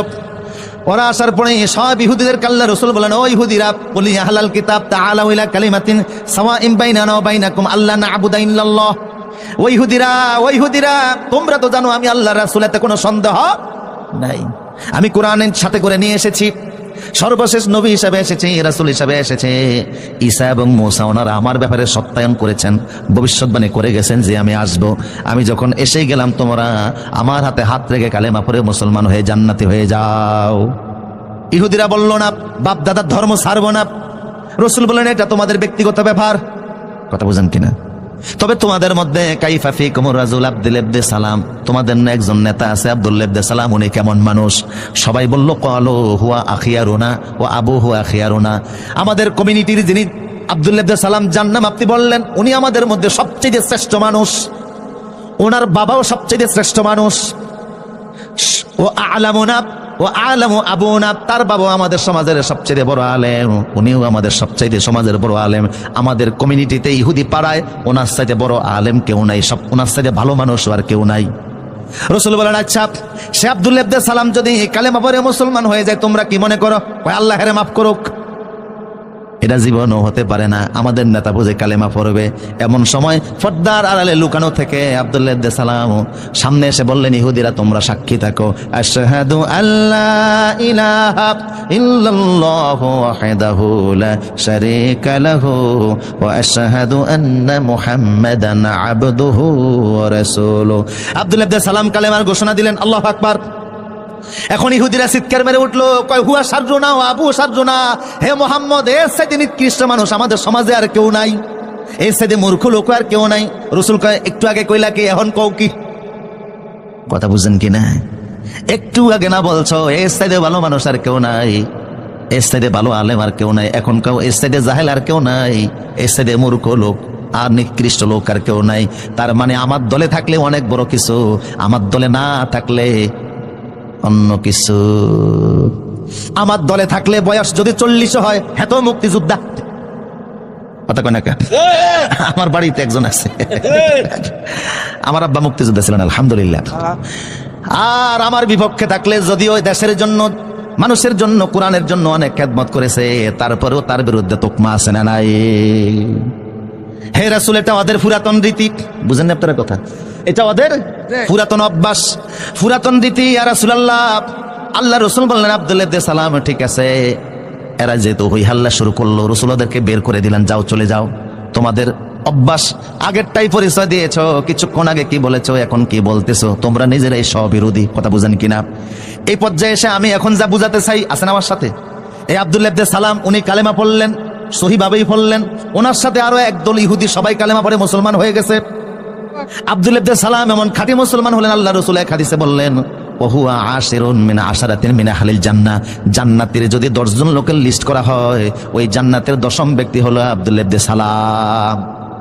জান্নাতি যদি 10 জন লোকের লিস্ট করা হয়, ওই 10 জন লোকের একজন হলো আব্দুল্লাহ ইবনে সালাম, অথচ সে আব্দুল্লাহ ইবনে সালামের বিপক্ষে আল্লাহ সূরা বাকারার 208 নম্বর নাজিল করলেন। কি করছে আব্দুল্লাহ ইবনে সালাম? কেন আল্লাহ তাদেরকে ধমক দিয়ে সূরা বাকারার 208 নম্বর আয়াত নাজিল করলেন? বুঝতেছেন কথা? আব্দুল্লাহ ইবনে সালাম সেই যুগে ইসলাম কবুলের পরে ইসলামের পরিপূর্ণ বিধিবিধান মানতেছিল, রসুলের শরীয়তের প্রত্যেকটা বিধিবিধান পালন করতেছিল, নামাজ পড়তেছিল, হজ যাকাত কুরবানি শরীয়তের যত বিধিবিধান সব পালন করতেছে, কিন্তু পাশাপাশি মুসা নবীর শরীয়তেরও কিছু জিনিস মানতে শুরু করছে। কথা বুঝেন কিনা? কষ্ট হচ্ছে মনে হয় আপনাদের? মুসা নবীর শরীয়তের কিছু বিধিবিধান আব্দুল্লাহ ইবনে সালাম মানে, মুহাম্মদ সাল্লাল্লাহু আলাইহি ওয়াসাল্লামের শরীয়তের বিধিবিধানও মানে। আল্লাহ ধমক দিয়ে আয়াত নাযিল করলেন, খবরদার ইসলাম আসার পরে অন্য কোন ধর্মের বিধান আমি আল্লাহ অ্যাকসেপ্ট করব না। মুহাম্মদ সাল্লাল্লাহু আলাইহি ওয়াসাল্লামের শরীয়ত আসার পরে অন্য কোন নবীর শরীয়তকে আমি আল্লাহ স্বীকৃতি দিব না। আল্লাহু আকবার। এই সাহাবীদেরকে আল্লাহ ধমক দিচ্ছেন। মুসা নবীর শরীয়ত মানতে চাই। এখন বলেন আপনারা, মুসা নবী কি ইসলামের বাইরে? কথা কয় না? উনিও তো আল্লাহর রাসূল ছিলেন, সাধারণ রাসূল। ওয়াকাল্লামাল্লাহু মূসা তাকলিমা, যিনি আল্লাহর সাথে সরাসরি বিনা তারের কানেকশনে কথা বলতেন।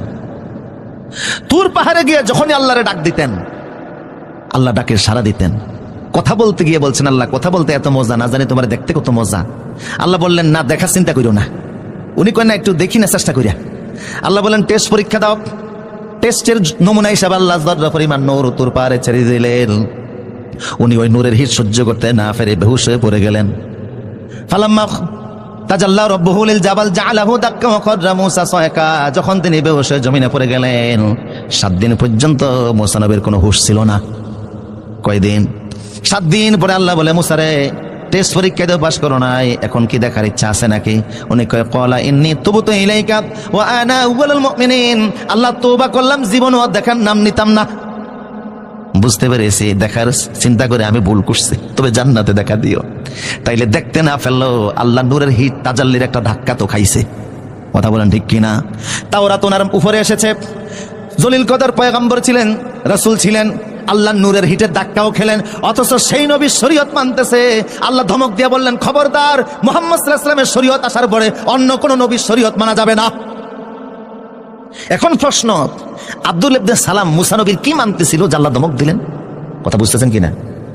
উনি দীর্ঘদিন তো ইহুদিদের নেতা ছিলেন, ঠিক কিনা? আলেম ছিলেন। তো ওনাদের ধর্মের ইহুদি শরীয়তে শনিবারকে সম্মান করার একটা বিধান ছিল। ঐতিহাসিকভাবে ওনারা শনিবারকে সম্মান করতেন, আর আল্লাহ মুহাম্মদ সাল্লাল্লাহু আলাইহি ওয়াসাল্লামকে দিয়েছেন জুমার দিন। সুবহানাল্লাহ বলবেন না? ইহুদিরা সম্মান করে শনিবার দিনকে, খ্রিস্টানরা করে রবিবারকে, আর আমরা করি জুমার, শুক্রবার বলবেন না, বলবেন জুমার দিন। এই জুমা শব্দটা বললেও 50টা নাকি আমল নামায় উঠে যাবে। এই জুমা নামে কোরআনে একটা সূরাও আছে, আছে না নাই? কোরআনের নির্দেশ হচ্ছে, ইজা নুদিয়া লিস-সালাহ বিয়াউমিল জুমআহ ফাসআউ ইলা যিকরিল্লাহ। জুমার দিনের আজান যখন হয়ে যাবে, আর কাজ করা যাবে না, ব্যবসা করা যাবে না, বাণিজ্য করা যাবে না, দৌড়াও মসজিদের দিকে, দৌড়াও মসজিদের দিকে। আমাদের অনেক মুসল্লিরা আছে মাত্র 2 রাকাতের জন্য দৌড়ায়, বাসার তরে বৈশা খুতবা শুনে। কথা কোন ঠিক কিনা?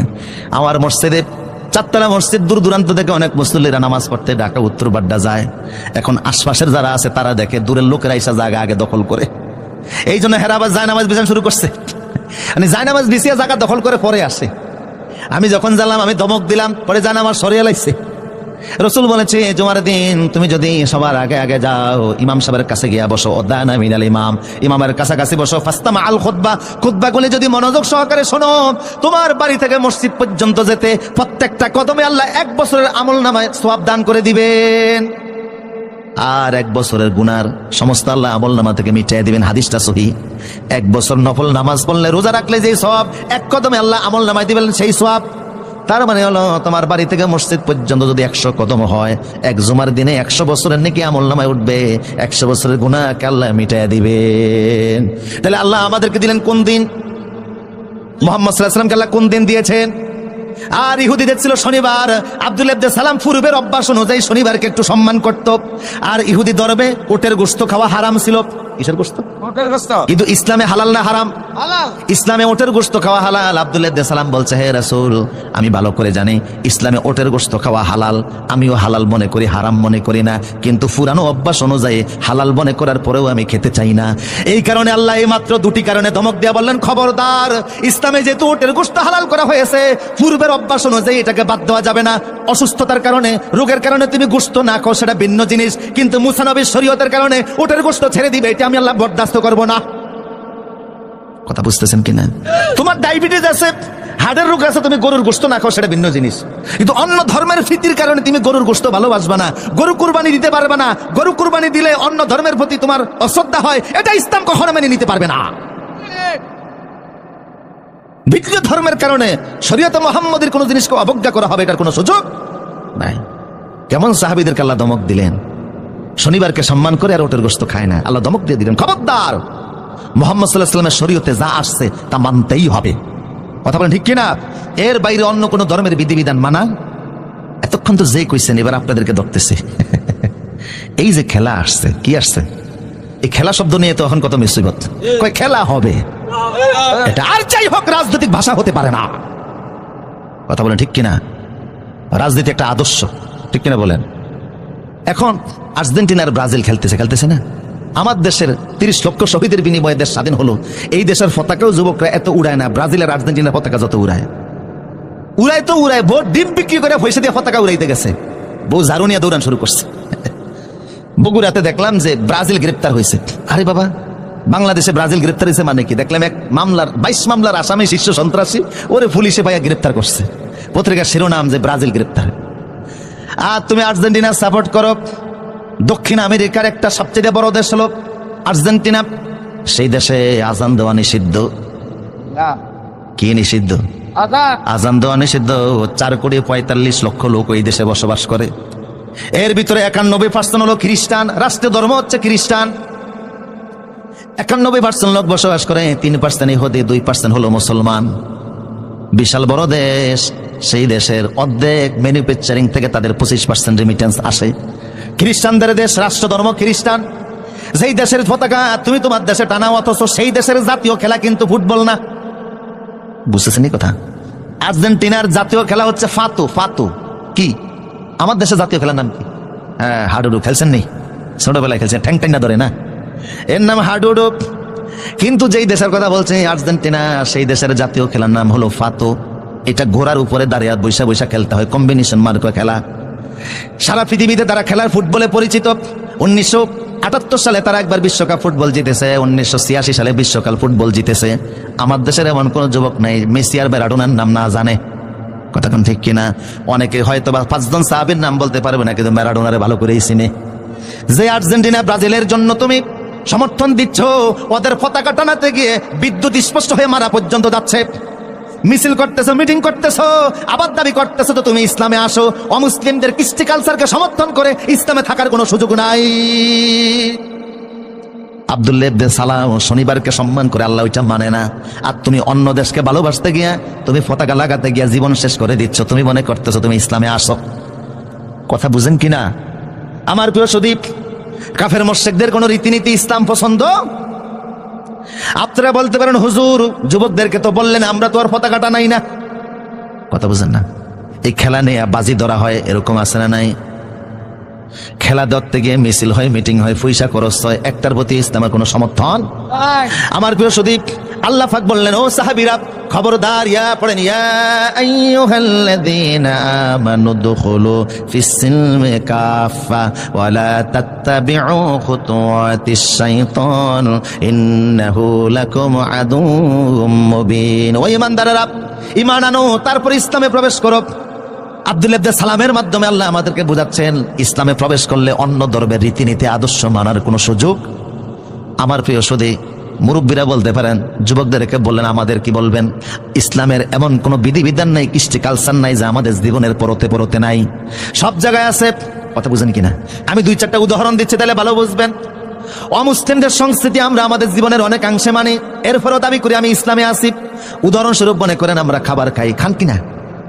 খাবার খাইতে গেলে খাবার কিনা লাগে কিনা? রসুল্লাহ কিন্তু খাবার কিনতেন মক্কায়। হয়তোবা আবু জাহেল যে দোকান থেকে চাউল কিনতো, রসুলও সেই দোকান থেকে চাউল কিনতেন। কথা বুঝেন কিনা? আবু জাহেল হয়তোবা যে দোকান থেকে আটা কিনতো, রসুলও সেই দোকান থেকে আটা কিনতেন। এতে কিন্তু আবু জাহেল অমুসলিমদের অনুসরণ হয় না। বিষয়টা এমন না যে আবু জাহেল উতবা সাইবা যেই দোকান থেকে বাজার করবে, যেই মার্কেট থেকে সদাই কিনবে, মুসলমান সেই মার্কেট থেকে কিনতে পারবে না। তাই রসুল সিরিয়া থেকে বাতাইন না খাইতেন, ঘটনাটা এমন না। বরং একই দোকান থেকে হয়তোবা কিনতেন, একই বাজার থেকে কিনতেন। চাউল কেনার মধ্যে কোনো অসুবিধা নাই, কাপড় কেনার মধ্যে কোনো অসুবিধা নাই, সদাই কেনার মধ্যে অসুবিধা নাই। অসুবিধা হলো খাওয়ানোর মধ্যে। খাইতে গেলে আমার একটা কালচার আছে, সংস্কৃতি আছে, ওদেরও একটা কালচার। যখন মুসলমান খাইতে যায়, রসুল বলেন আমার সংস্কৃতি হলো কুল বিসমিল্লাহ। যখন তোমরা খাবার খাবা তখন তোমরা বিসমিল্লাহ বলে খাবার খাও। কিন্তু আবু জাহেলরা যখন খাবার খাইতো, ওরা বলতো কুল বিসমিল উজ্জা বিসমিল্লাহ। ওরা উজ্জার নামে, লাতের নামে, কৃষ্ণের নামে, ভগবানের নামে, গডের নামে খাবার খায়। আর মুসলমান খায় কার নামে?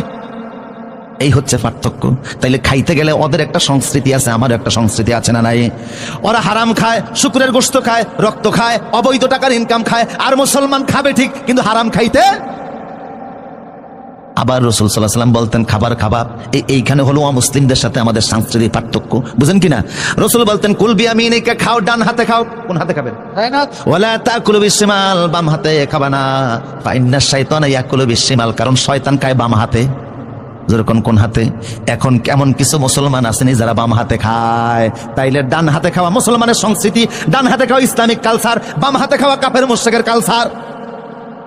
ঠিক কিনা বলেন? হ্যাঁ, আপনার হাত প্যারালাইজড হয়ে গেছে সেটা ভিন্ন কথা, ডান হাত উঠাইতে পারেন না সেটা ভিন্ন কথা, কিন্তু হাত সুস্থ থাকা অবস্থায় বাম হাতে খাওয়ার। ব্রাহ্মণবাড়িয়ার কষ্ট হচ্ছে মনে আপনাদের না? ব্রাহ্মণবাড়িয়ার ফখরে বাঙ্গাল আল্লামা তাজুল ইসলাম সাহেব সারা আরব জাহানে যখন কোনো ইসলামিক কনফারেন্স হতো সেখানে তিনি প্রিজাইডিং করতেন। আরবের আলেমরা ওনারা খুব ভালো করে চিনতো, আলহামদুলিল্লাহ বলেন। তো উনি এক জায়গায় এক হোটেলে খেতে বসছে, ওনার সামনে এক ভদ্রলোক নাস্তিক আর কি, নাস্তিক খাইতেছে বাম হাতে চামচ দিয়ে, আর উনি খায় ডান হাতে। তো উনি বললেন আচ্ছা ভাই, আমিও খাচ্ছি ডান হাতে, আল্লাহ তো ডান হাত দিয়েছে, ডান হাত দিয়ে খান না। উনি বললেন না হুজুর, অসুবিধা কি? কিতাবের নাম অসুবিধা কি? হাত ডান হাতও দিয়েছে আল্লাহ, বাম হাতও দিয়েছে আল্লাহ, একটা দিয়ে খাইলেই সারে। কথা বুঝেন কিনা? ডান হাতও আল্লাহ দিয়েছে, বাম হাতও আল্লাহ দিয়েছে, একটা দিয়া খাইলেই সারে। তো হুজুর বললেন মুখও তো আল্লাহ দুইটা দিছে, এটা উপরের মুখ একটা নিচের মুখ, একটা দিয়া খাইলেই সারে। উনি বলেন না হুজুর, এটা কি বললেন? উপরের মুখ হচ্ছে খাওয়ার জন্য, নিচের মুখ হচ্ছে যাওয়ার জন্য। উপরের মুখ দিয়া ঢুকবে, নিচের মুখ দিয়া বের হবে। হুজুর বলেন হাতও আল্লাহ দুইটা দিছে, একটা ডান হাত একটা বাম হাত। ডান হাত দিছে উপরের মুখের জন্য, বাম হাত দিছে নিচের মুখের জন্য। কাজ করেন কা? উনি কো হুজুর অসুবিধা নাই, একটু হাত সাবান তো আছে, ধুয়া লইলেই সারে। হুজুর কয় ভাই সব সময় কিন্তু হাত সাবান দিয়ে ধুয়ে নিলে সারে না। বেয়াই গেছে বেয়াইর বাড়িতে, বেয়াই তো বেয়াইকে দেখে খুব খুশি, নানান ধরনের আইটেম খাবার আইনা সামনে দিছে। কিন্তু খাবার যেখানে স্টার্ট দিবে, ছোট্ট নাতি আর কি দৌড়াতে দৌড়াতে বেয়াইর সামনে এসে একেবারে জায়গায় আনলোড করে দিছে। কথা বুঝেন কিনা? এখন এইটা সামনে রাখা অবস্থায় খাইতে কি রুচিতে আসে? বেয়াই হয়ে গেছে পেরেশান, এখন কোদাল ভাই কই? কয় কোদাল আর করতেন ভাবো, এটা আনতে গেলেও সময় লাগবে। ওই তো ডাউলের যে চামচটা ছিল এটা তো কোদালের মতোই, চিনেন না? ডাউলের চামচ এটা কোদালের মতো না? ওইটা দিয়া টান দিয়া উঠাইয়া জায়গা মতো ফেলে দিয়া ওইটারে কলের তনে পানি দিয়া ধুইয়া একেবারে কেয়ালেমন ডিটারজেন্ট পাউডার দিয়া ধুয়ে নিয়ে আসছে। কই বেয়াই সব কি করেন? কই ধুয়ে নিয়ে এসে সাবান দিয়া। কয় বেয়াই যতই সাবান দিয়া তখন আমার রুচিতে আসবে না। তো বোঝা গেল সবসময় সাবান দিয়া ধুইলেও কি হয় না, রুচিতে আসে না। কথা বুঝতেছেন কিনা? ডান হাতে খাওয়া এটা ইসলামের সংস্কৃতি, বাম হাতে খাওয়া এটা কাফের মুশরিকদের সংস্কৃতি। তাইলে বোঝা গেল আমাদের খানার মধ্যে ইসলাম এবং অমুসলিমের বিধান আছে না নাই? আবার খানা যখন শেষ হয়ে যাবে, মুসলমান খাওয়া শেষে বলবে আলহামদুলিল্লাহিল্লাযী আতামানা ওয়া সাকানা ওয়া জাআলনা মিনাল মুসলিমিন। বলছি একবার বলছি, আর আসা জায়গা নেই। একবার বলছিলাম এদিকে কিছু জায়গা আছে, আর দৃষ্টি বাস বসে জায়গায় বসে থাকেন। নাড়াচাড়ায় সমস্যা হয়, সঙ্গীত হবে তখন নাড়াচাড়া দিয়ান, আমার দিকে তাকান, ডিস্টার্ব দেওয়া যাবে না। উচ্চ করে বলেন আল্লাহু আকবার। বাস আজকের ওয়াজ দাঁড়িয়েই শোনেন, কষ্ট হচ্ছে না তো আপনার? ইনশাল্লাহ দাঁড়িয়েই যদি কিছু ওয়াজ না শুনতে পারে, এরা ইসলাম বিজয় করবে কেমনে? সামনে তো কঠিন দিশা আসতেছে। কথা বলে ঠিক কিনা? ইসলামের জন্য যদি এক সাগর বুকে রক্ত দিতে হয়, রাজি আছে না নাই? কারা আছে হাত তুলে দেখো।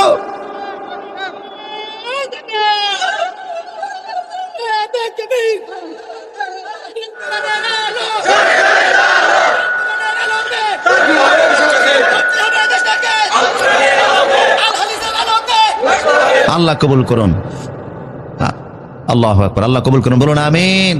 আর যারা বলেন আমিন। শুধু যা বলছিলাম, তাহলে আমাদের খানার শেষে ওরা কোনো কিছু বলে না, আমাদের একটা দোয়া আছে না? খাবারের পরেও আমরা বলি আলহামদুলিল্লাহ। তাহলে বোঝা গেল আমাদের খাবারে ওদের খাবারে কি আছে? কিছু পার্থক্য। আবার আমাদের পোশাকে পার্থক্য আছে। ইসলামের বিধান হলো, রাসূলুল্লাহর বিধান হলো, আবু বকর ওমর ওসমানের বিধান হলো কাপড় পরো বাপ, কিন্তু কাপড়ে যেন সতর ডাকে, সতর খোলা থাকে এমন কাপড় মুসলমান পরতে পারে না। কিন্তু দেখবেন ওরা কাপড় পরে গেরুয়া মার্কা কাপড়, আবার এমন সাদা কাপড় পরে এটা সামনের দিক দিয়ে নিয়ে পিছনের দিক দিয়ে টাইন না, এর কোমরের মধ্যে বাঁধে, বাঁধে কিনা, টাকা নাই, রশি নাই, কিছুই নাই। এর বসতে গেলে কত কিছু দেখা যায়, কথা কন না কা হে সতর কি আর মতর কি সালান শুদ্ধই তো। তাহলে বোঝা গেল ওদের কাপড় পরার মধ্যে ওদের মতো ওরা পড়ে, কিন্তু আমার ইসলাম বলতেছে কাপড় পরবা সতর খোলা রাখা যাবে না। কিন্তু আমার এখন কিছু যুবকেরা দেখা যায় যারা কাপড় পরে এমন প্যান্ট পরে এটার এদিক দিয়া নাই, হাঁটু দিয়া নাই, কথা কোন ঠিক কিনা, পিছনে দিয়া নাই, সামনের দিক দিয়া নাই। বললাম কিরে ভাই প্যান্ট পরছো এত জায়গা দিয়ে, এটা কিসে খাইছে? কয় না এটা স্টাইল। এই স্টাইল মার্কা কাপড় পরে সতর খোলা রাখে। হুজুর বললেন কাপড় পরবা সতর খোলা রাখা যাবে না, এটা আমার সংস্কৃতি, টাকনুগিরার নিচে কাপড় যাইতে পারবে না। আল্লাহ রাসূল বলেছে যারা টাকনুগিরার নিচে কাপড় পরবে হাসরের ময়দানে যখন ওরা দাঁড়াবে, লা ইউকাল্লিমুহুমুল্লাহু মাআহুম ওয়া লা ইউযাক্কিহিম, আল্লাহ ওদের ওয়া ইয়ানজুরুহুম, ওরা যখন কিয়ামতে দাঁড়াবে টাকনুগিরার নিচে যারা কাপড় পরতো ওদের চেহারার দিকে আল্লাহ তাকাবেন না, ওদেরকে পবিত্র করবেন না, ওদের সাথে আল্লাহ কথাও বলবেন না। টাকনুগিরার নিচে কাপড় পরা কাফের মুশরিকের রীতি, মুসলমানের রীতি হতে পারে না, কথা বলো ঠিক কিনা? আর কিছু মুসলমানকে এখন দেখা যায় সারা রাস্তায় টাকনুগিরার নিচে কাপড়, মসজিদে গেলে এটা উপরে টাইনা উঠায়, আছে না নেই? আমার প্রিয় সদীপ, প্রাসঙ্গিক ক্রমে মনে পড়ছে, তাদের কষ্ট হচ্ছে মনে হয় না? খাইবার যুদ্ধের সময়, কোন যুদ্ধ? হুদাইবিয়া সন্ধির পরে আল্লাহ রাসূল সাল্লাল্লাহু আলাইহি সাল্লাম মদিনাতে একটা স্বপ্ন দেখে তিনি আসলেন। রসুল স্বপ্ন দেখেছেন যে মক্কায় তিনি এসেছেন, ওমরা করেছেন, মাথা মুন্ডন করেছেন, 1400 সাহাবী নিয়ে রাসূলুল্লাহ মক্কায় আসলেন। মক্কার নেতারা আল্লাহর নবীকে মক্কায় ঢুকতে দিল না। মক্কা থেকে কয়েক কিলোমিটার দূরে, 16 কিলোমিটার দূর হুদাইবিয়া নামক জায়গায় রসুলকে আটকে দেওয়া হলো। রসুল বারবার বোঝাচ্ছে যে আমি যুদ্ধ করতে আসি নাই, দেখো সাথে কোনো অস্ত্র নাই, আমরা আসছি ওমরা করতে, ওমরা করার পরে আমরা আবার চলে যাব, কথা বুঝেন কিনা? কিন্তু মক্কার লোকেরা বুঝলো না। রসুল বুঝাবার জন্য হযরত ওসমানকে পাঠালেন। কারে পাঠাইছে? রাত্রিবেলা ওসমানকে আপন চাচাতো ভাইয়ের সঙ্গে বসলেন। চাচাতো ভাইকে বললেন, ভাই রে সকালবেলা তুমি মক্কার বড় বড় নেতার কাছে আমারে নিয়ে যাবা, রসুলের মেসেজটা আমি সবার কানে কানে পৌঁছে দেব। আল্লাহর নবী মক্কায় যুদ্ধ করতে আসেন নাই, 1400 সাহাবী নিয়ে শুধু আল্লাহর ঘরটা জিয়ারত করতে এসেছেন। 2-1 দিন থাকবেন, মক্কা আমাদের জন্য ছেড়ে দেওয়ার পরে রসুল চলে যাবেন, আমরাও চলে যাব, কারোর সঙ্গে মারামারি কাটাকাটির কোনো ইচ্ছা। চাচাতো ভাই বলল, ওসমান তোমারে আমি নেতাদের সামনে নিয়ে যাব ঠিক আছে, কিন্তু একটা অভ্যাস চেঞ্জ করা লাগবে, সেটা হলো তুমি যে জুব্বা গায়ে দিয়ে মদিনা থেকে আসছো, তোমার এই জুব্বা টাকনুগিরার উপরে উঠানো। বুঝেননি কথা? কিন্তু এই মক্কার নেতারা, এদের বৈশিষ্ট্য হলো যে যত বড় নেতা, যত বড় দামি মানুষ, তার কাপড় তত নিচে। এটা ওদের সংস্কৃতি। ওরা শেষরাইয়া রাস্তার ধুলিবালি নিয়ে হাঁটে, তুমি একটু কাপড়টা নিচের দিকে নামিয়ে পড়বা। হযরত ওসমান বলল, খবরদার, ওরা আমার সঙ্গে সাক্ষাৎ করবে কি করবে না ওইটা আমার কাছে বিবেচনার বিষয় নয়, ওরা আমাকে মূল্য দিবে কি দিবে না ওইটা আমার কাছে বিবেচনার বিষয় নয়। আত্রুকু লা আত্রুকু সুন্নাত হাবিবিল হাউলাইল হুমাকা, এই গদ্দাবদের কারণে রাসূলের সুন্নাতকে আমি ছেড়ে দিতে পারবো না। ওদের সংস্কৃতি পায়ের তলে কাপড় পরা, আমার মুহাম্মদ সাল্লাল্লাহু আলাইহি ওয়াসাল্লামের সংস্কৃতি টাকনুগিরার উপরে কাপড় পরা। আমি ওদেরটা মানতে যাবো কোন দুঃখে? আল্লাহু আকবার বলেন। সাহাবা কেরাম একদিন রাসূলকে এসে বললেন, ইয়া রাসূলুল্লাহ ইন্নাল ইয়াহুদা তাসারওয়ালু, হুজুর ইহুদিরা ফায়জামা পড়ে, কি পড়ে? আসেননি আপনারা আমার সাথে? সাহাবা কেরাম রাসূলকে বলল, হে রাসূল ইহুদিরা ফায়জামা পড়ে, কি পড়ে? ফায়জামা পড়ে, এখন আমরা ফায়জামা পড়বো নি? আল্লাহ রাসূল বললেন, ইহুদিরা শুধুমাত্র পায়জামা পড়ে, লুঙ্গি পড়ে না। ইহুদিরা শুধু পায়জামা পড়ে, লুঙ্গি পড়ে না। ফাইন্নাকুম তাসারওয়ালুনা ওয়া তাজাওয়াজুনা, তোমরা পায়জামা পড়ো, লুঙ্গিও পড়ো, মাঝে মধ্যে পায়জামা পড়ো, মাঝে মধ্যে লুঙ্গি পড়ো। শুধু পায়জামা পড়লে ওদের অনুসরণ হবে, এই জন্য শুধুমাত্র লুঙ্গি পড়ার দরকার নাই, আবার শুধু পায়জামা পড়ার দরকার নাই, মাঝে মাঝে লুঙ্গিও পড়ো, মাঝে মাঝে পায়জামা পড়ো। খালিফুল ইয়াহুদা ওয়ান নাসারা, ইহুদি এবং নাসারাদের বিরোধিতা করো। আল্লাহু আকবার। আমি যা বুঝাচ্ছি তার মানে অমুসলিমদের সাথে আমাদের পোশাকেও একটা পার্থক্য আছে না নাই? তাহলে ওদের সংস্কৃতি একরকম, আমাদের সংস্কৃতি আরেক রকম। এখন পোশাকের স্বাধীনতার নামে অনেক মেয়েরা রাস্তায় মিছিল করছে, মিটিং করছে, আমরা ওপেন চলাফেরা করবো। এটা হিন্দু বৌদ্ধ খ্রিস্টান দাবি করতে পারে, কোন মুসলমানের বাচ্চা পোশাকের স্বাধীনতার নামে রাস্তায় উলঙ্গ হতে পারে না। আর পোশাকের স্বাধীনতার নামে যদি সে রাস্তায় উলঙ্গই চলতে চায়, তাহলে মুসলমান বলার কোনো সুযোগ নাই। কথা বলো ঠিক কিনা? আব্দুল্লাহ ইবনে সালামকে আল্লাহ ধমক দিচ্ছে, তুমি কে? তুমি কে? সাহাবী যিনি 10 জনের একজন জান্নাতি, তারে আল্লাহ ধমক দিচ্ছে, ঈমান আনছো, ইসলামে ঢুকো, তোমার বাপদাদার শরীয়তে মানলে ইসলাম চলবে না। কথা বলো ঠিক কিনা? আরো আসে, আর কয়েকটা উদাহরণ দেয়, আপনাদের কষ্ট হচ্ছে না তো? তৎকালীন সমাজে আরবে সবাই দাড়ি রাখতো। কি রাখতো? পৃথিবীতে ওই আমলে এমন কোন পুরুষ ছিল না যার মুখে দাড়ি ছিল না। কথা বুঝতেছেন কিনা? আবু জাহেলের মুখে যে দাড়ি ছিল এরকম এই পর্যন্ত ছিল ওর দাড়ি। এই জন্য বদরের যুদ্ধ যখন মারা গেছে, এক পর্যায়ে সাহাবী যখন দেখা করে ধরতে পারতেছে না, দাড়ি দড়িও টাইনা উড়াইছে। এরপরে যখন দেখছে কল্লা ফিসলিয়ে যাচ্ছে, তখন কানের মধ্যে হযরত আব্দুল ইবনে মাসউদ তলোয়ারের বাট ঢুকাইছে, এক কান দিয়ে ঢুকে আর এক কান দিয়ে বাইর করে এরপরে লয়ে গেছে। আবু জাহেলের দিচ্ছে, তা আমাদের অসুবিধা কি? আরো বেশি দেওয়ার দরকার ছিল। আচ্ছা, যাই হোক, প্রসূদীপ ওই আমলে সবার দাড়ি ছিল, কিন্তু ইহুদি খ্রিস্টানরা মুসেরে লম্বা করে দিত আর দাড়িরে তারা কাটতো, প্রতিদিন কাটতো, দাড়ি খাটো করতো আর মুসেরে। আল্লাহ রাসূল বললেন ইফাউল লুহা, বুখারী শরীফের 880 হাদিস, ইফাউল লুহা ওয়া কাসসু শাওয়ারিব। রাসূল বললেন তোমরা দাড়িরে আল্লাহর ওয়াস্তে মাফ করো। রাসূল বলেন নাই তোমরা দাড়ি রাখো, দাড়িকে লম্বা করো। রাসূল বলেন নাই দাড়িকে লম্বা করো। রাসূল বলেন আল্লাহর ওয়াস্তে দাড়িরে ক্ষমা করো। দাড়িরে কি করো? কথা কয় না। দাড়ির সঙ্গে কি অপরাধ করলেন? দাড়িরে ক্ষমা করা লাগবে। তার মানে হলো ইহুদি খ্রিস্টানরা প্রতিদিন দাড়ি কাটে, তুমি প্রতিদিন দাড়ি কাটবা না, তুমি দাড়িরে ক্ষমা করো, দাড়িকে ছেড়ে দাও। সুবহানাল্লাহ। ওদের মতো তুমি করতে যেও না। অকাস্ত শাওয়ারে, এবার মুসকে খাটো করো, মুস খাটো করো, দাড়িকে ছেড়ে দাও। আবার রাসূল বললেন সাহাবীরা যাদের দাড়িগুলি সাদা হয়ে গেছে, পেকে গেছে, চুলগুলি সাদা হয়ে গেছে, পেকে গেছে, হাম্মিরু ওয়াসফিরু, তোমরা যদি মনে করো সাদা চুলকে কালারিং করবা, সাদা দাড়িকে কালারিং করবা, তাহলে লাল রং লাগাও অথবা হলুদ রং লাগাও। ওয়াস্তানিবু সাওয়াত, কালো রং লাগেও না, কারণ দাড়ি এবং চুলে কালো রং লাগানো ইহুদি খ্রিস্টানদের রীতিনীতি। এখন অনেক মুসলমান আছে সেলুনের মধ্যে বৈশা দাড়ি আর চুলের কি করে? সাদা ডারে। তুমি কেন কালো করলা? তোমার দাড়ি আল্লাহ সাদা বানাইছে কেন তুমি তো জানো না? সাদা দাড়ি মানে হচ্ছে মৃত্যুর প্রস্তুতি। কথা কয় না। সাদা চুল মানে হলো মৃত্যুর প্রস্তুতি। এটা আল্লাহ ইচ্ছা করে ইব্রাহিম নবীর মাধ্যমে দিয়েছেন। ইব্রাহিম নবীর আগে বহু মানুষ বছর হায়াত পেয়েছে, ওদের দাড়িগুলি কাঁচা ছিল। আদম আলাইহিস সালাম 1000 বছর হায়াত পেয়েছেন, মরণের সময় দাড়িগুলি কাঁচা ছিল। আদমের দাড়ি কি ছিল? হযরত যুলকারনাইন 1600 বছর হায়াত পেয়েছেন, মৃত্যুর সময় দাড়িগুলি কাঁচা ছিল। হযরত নূহ আলাইহিস সালাম 1450 বছর হায়াত পেয়েছেন, মরণের সময় দাড়িগুলি কাঁচা ছিল। কিন্তু হযরত ইব্রাহিম আলাইহিস সালাম মাত্র 200 বছর হায়াত পেয়েছেন, ওনার মরণের সময় দাড়িগুলি পাকা ছিল। ইব্রাহিম নবীর মাধ্যমে পৃথিবীর মানুষের দাড়ি আল্লাহ সাদা বানাচ্ছেন। আল্লাহ বোঝাচ্ছেন ইব্রাহিম এটার মাধ্যমে আমি আল্লাহ দাড়ি সাদা করলাম, মানে মৃত্যুর প্রস্তুতি নাও। আল্লাহু আকবার। তা আল্লাহ কয় তুমি মৃত্যুর প্রস্তুতি নাও, আর তুমি যাইতেছো জওয়ান হইতে। তার মানে আল্লাহর জিনিসের তুমি বৃদ্ধাঙ্গুলি দেখাচ্ছ। কথা কোন ঠিক কিনা? আবার কালো দাড়িরেও লাল বানানো যাবে, যেটা কালো আছে কালোই থাকবে। সাদা হইলে আপনি কালারিং করেন, লাল বানান অথবা হলুদ বানান, কিন্তু কালো দাড়িরে কালো চুলেরে কালারিং করা যাবে। আমার অনেক যুবকরা সেলুনে গিয়ে কালারিং চুল করে, এরকম আছে না নাই?